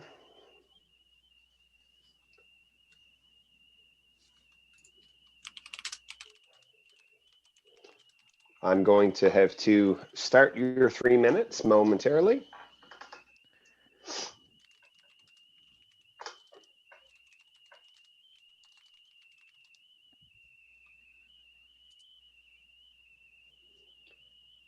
Are you ready to go, Google Small Brain? All right, I'm just getting to check that. We're speaking in the chat here.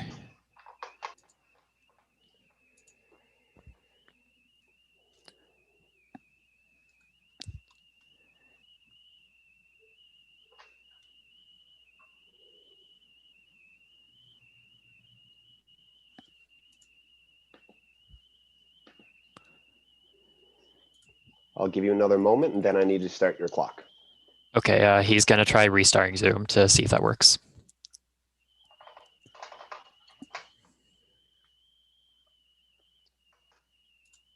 Is this Cameron I'm speaking to? Yeah, that's right. Okay, thank you.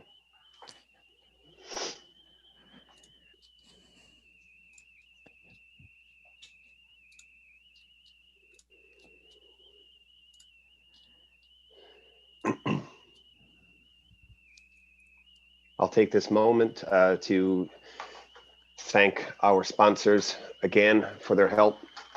We wouldn't be able to do Hacking Mount Pearl without you. And again, a shout out to the counselors and mayor, deputy mayor for popping in, and of course to all of our mentors and obviously our judges. All right, Ethan, are you here?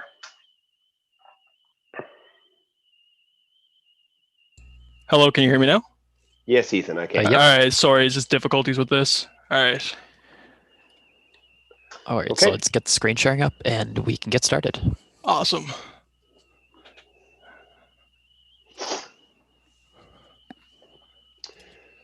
Okay, team, your 3 minutes begins now. All right, hello everyone. My name is Cameron Kinsella. And I'm Ethan Tracy. And we are Goggle Small Brain. Problem? People just don't know where to get rid of their recyclables. Excess food from that party last week? Easy compost. Spare bags from your Amazon packages? That's the university's student down the road needs them. Extra wood from the shed you built last weekend? Your neighborhood needs some wood for its new birdhouse. So what could get people to recycle? So we came up with 3 main points. First of all, extrinsic incentives, you know, the good stuff, that money. Money is the driving factor. So we felt we want to base our solution around that. But as well as low effort, something low effort that, you know, would be worth people's time and even save them time. And then finally, a feeling of pride in their community, knowing that you're saving the world by helping to recycle. Our solution? Trash Dash, a responsive and community-oriented web app to help bolster the use of recycling through incentivization and through simplifying everyday tasks. Now it's demo time. All right. So in our web app, we have a map. And within that map, we have several drop-off locations that have been placed by members within our own community.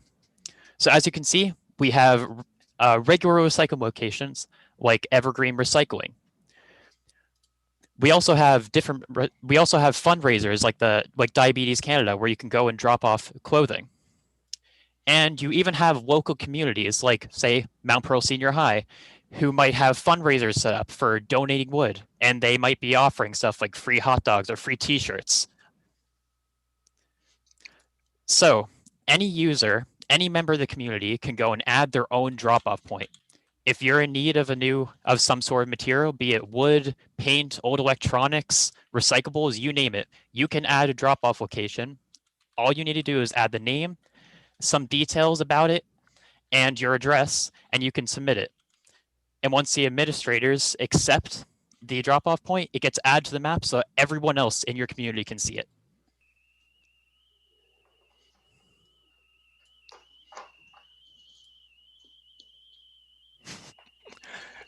Hardest thing about doing 30 something seconds. in 24 hours.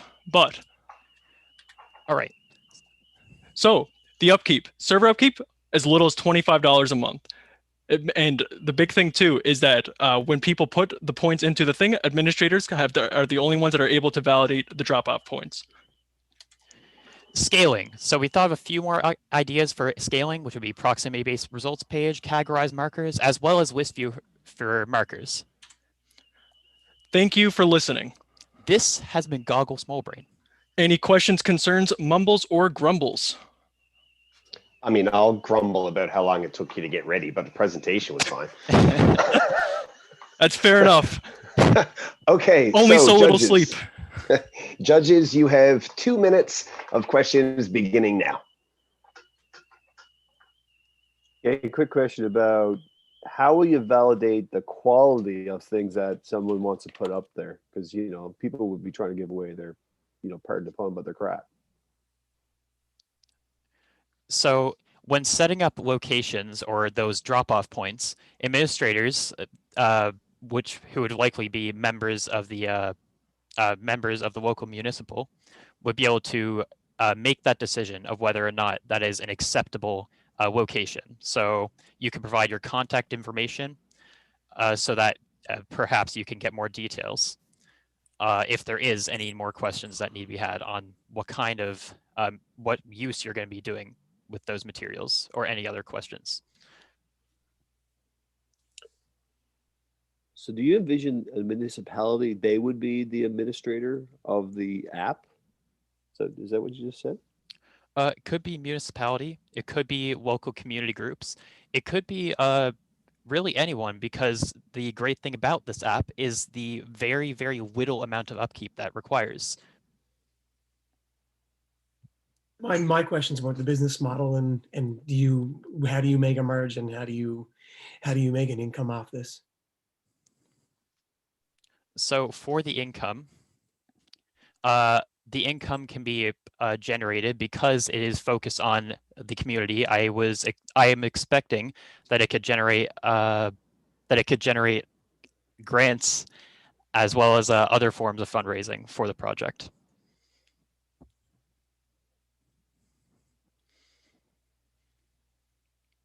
Okay, team, thank you very much. Thank you, judges, for your questions. We will move on to our next presentation. We're getting down towards the end here. Here's our very last one. Vovo, if you are around. Yes, I'm here. I'm Rosa. Can you hear me? Yeah, I can hear you just fine. Do you have something that you need to share with us? Yeah, let me share my screen with you. Can you see that? Yes, I can. Are you prepared? You're good to go? Yes. Your 3 minutes begins now. Okay. Thank you very much for having us. Let's put science first and be realistic. Let me just start with a couple of questions. Have you ever had a solid database of city waste composition at different seasons and occasions? Which sector does care more about waste separation in the first place? Household, businesses? How about flyers, incentives, etc.? Which strategy and act was more successful in your region? Based on what evidence you can apply for funding for bigger projects to combat global warming? These are the couple of questions. And of the most important factors in having a practical waste management policy is have a reliable record of the region waste composition, and above all, the behavior of the waste producers. So how we can find out the behavior? Here's the solution: data and act management system. How it works? It consists of three main elements: collection, record, and act. So I'm going to show you how it works. Okay, for collection, the driver will log into the app, see the tasks, collect waste of a specified zone, and discharge it in the MRF manual facility at Corner Brook. For record, the inspector at the MRF facility at Corner Brook will receive and verify the waste from the specified zone and order for waste separation. He or she will do this based on ASTM standard on determination of the composition of unprocessed waste. As for the act, the organization, the municipality, or the mayor will be able to see a comprehensive detailed report on waste composition of different zones of the city, waste composition by sector, and more importantly, the behavior of the people by implementing various types of strategies. Besides having a full record on past years will help as evidence to apply for bigger projects, for bigger funding opportunities. So going back to these slides, here is our team. I'm Reza, and is Maziar, our incredible developer. And we are going to develop an app to find out the behavior of people on waste production. With this, you will be able to have a record and database of waste composition at different stages of the year and at holidays, occasions. And with this database, you will be able to figure out which strategies that you applied would be beneficial in order to have better, less waste and better separation in the first place. Thank you. Okay, thank you very much, team. Judges, you can unmute yourselves. You have 2 minutes for questions, and that begins now. Hey, it's Kieran here. I'm just wondering about how you will actually get the waste composition. So when it arrives at the facility, is the inspector, like is the individual at the facility kind of sorting through the waste and recording it electronically?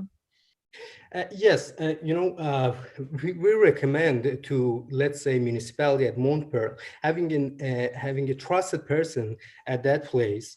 And with this app, the inspector will verify the waste from the specified zone within the city, and he will order the separation. And based on the standard, he will put the numbers and anything into the system, and this will record everything on your app. And within, let's say, 1 year or 6 years, based on the standard, you will have the database of the waste composition at different stages of the time of the year, and you can apply different strategies for different zones to see the behavior of people over time.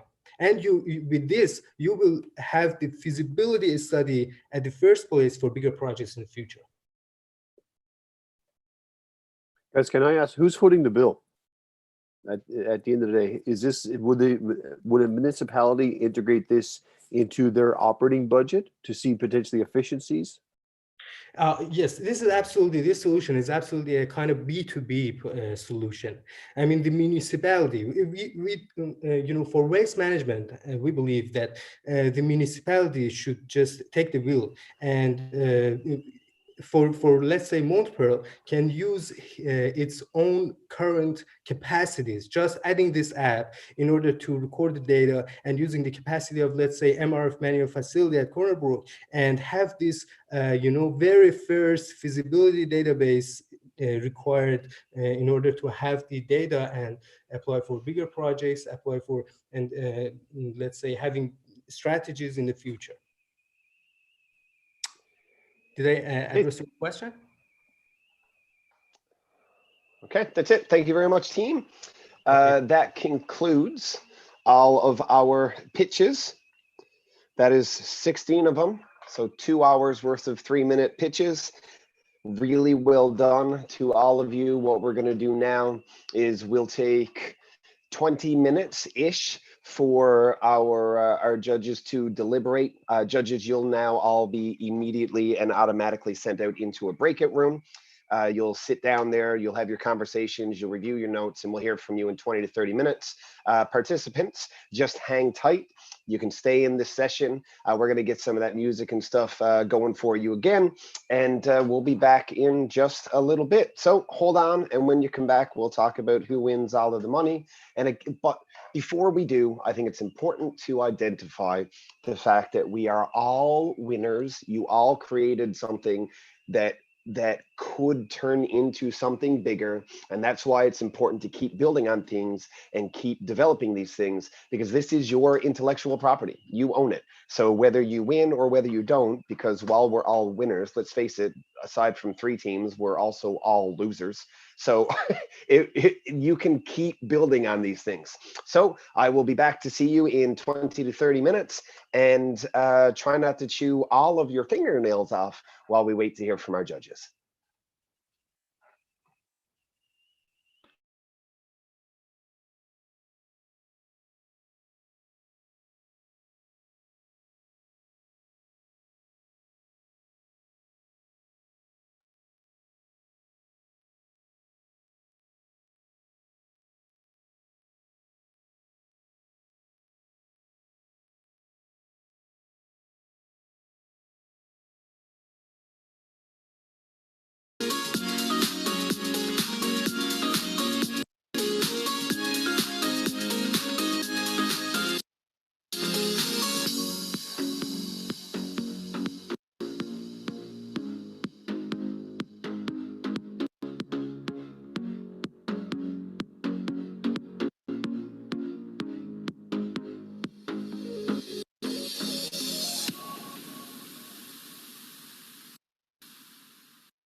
All right, everyone. It looks like we're going to have our judges back in the next little bit.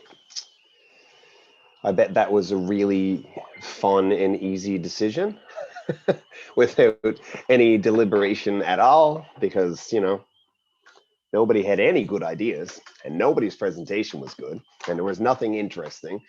So,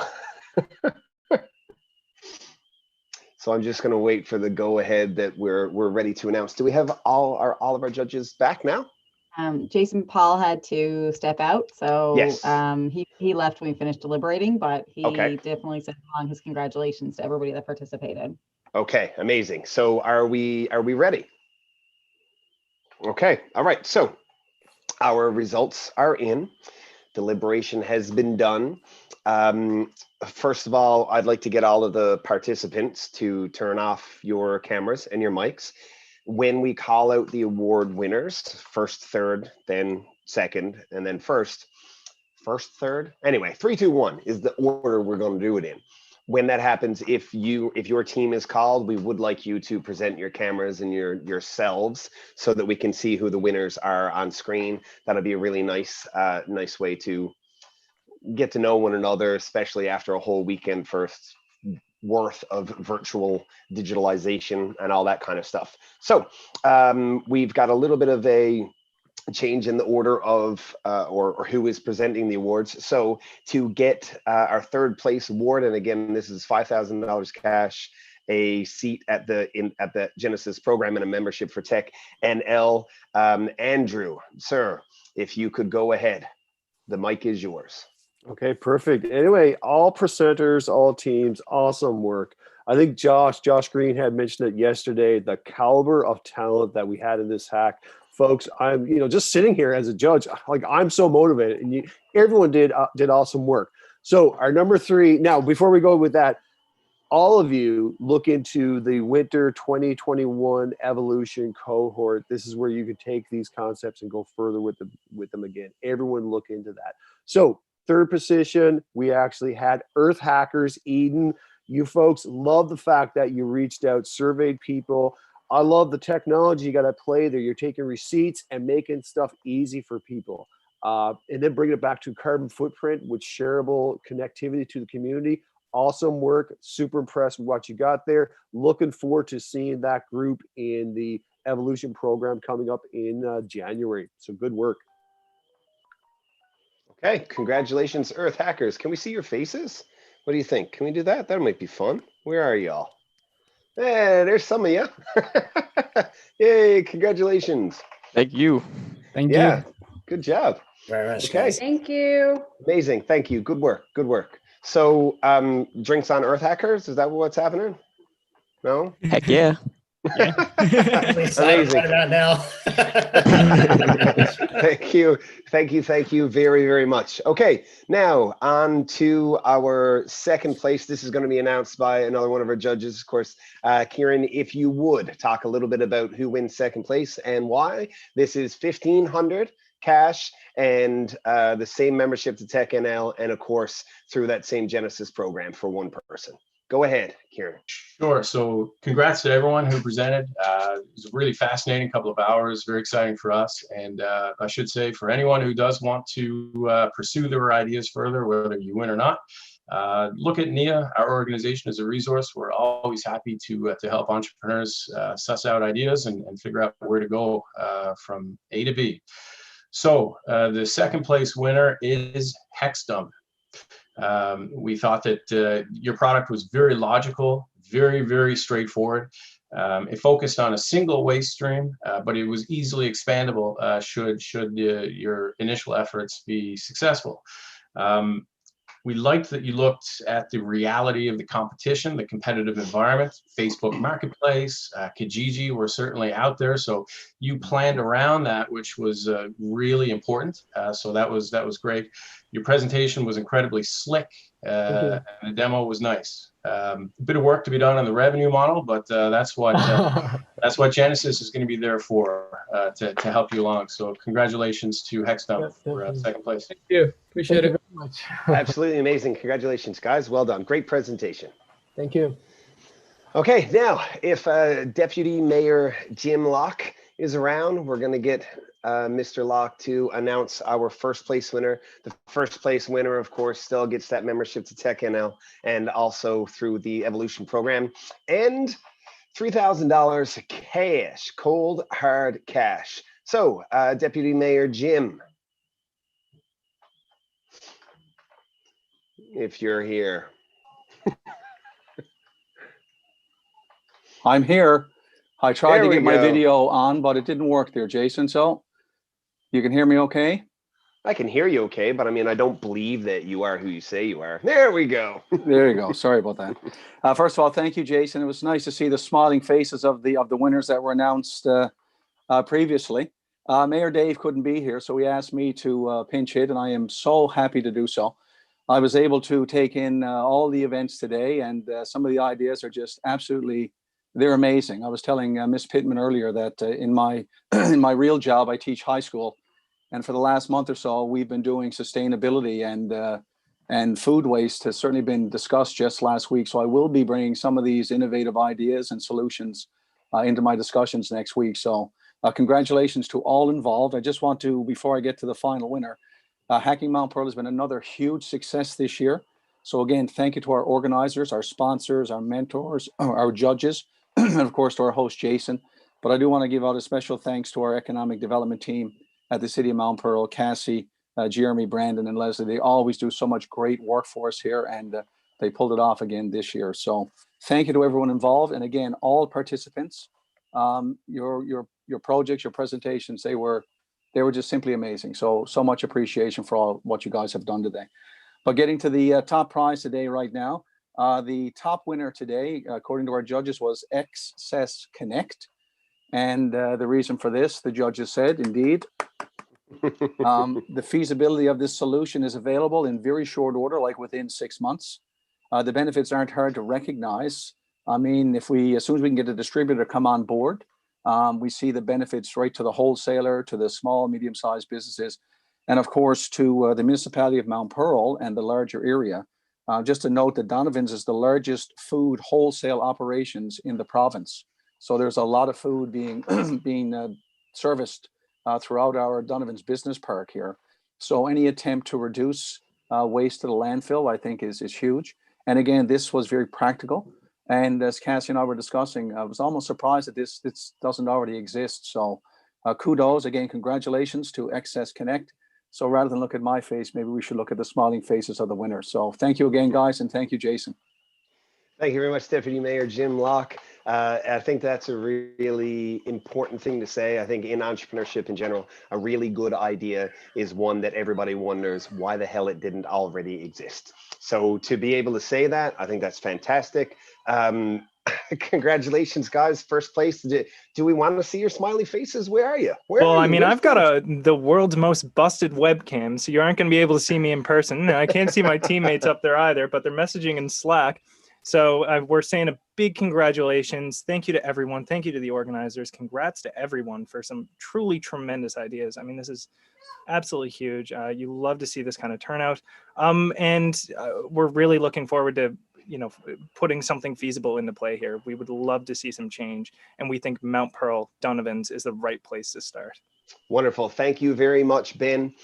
Congratulations to all of our winners and also to all of our losers.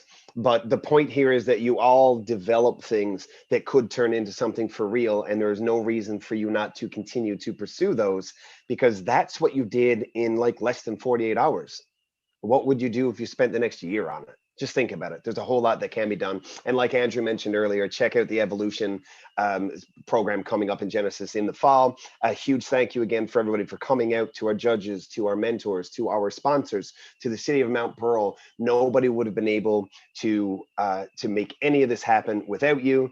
I am pleased and honored to have been a part of it. Congratulations to you all. This concludes probably the best thing that happened in 2020, honestly. This is basically the only good thing that happened in 2020. And stay tuned, watch the news tomorrow. It looks like we have another lockdown pending. Go get your Storm chips and your liquor store run. I'm gonna buy my wine in a bag because I'm almost out of beer. Congratulations. Cheers to you all. My name is Jason Piercy. We'll see you next year. Hack and Mount Pearl.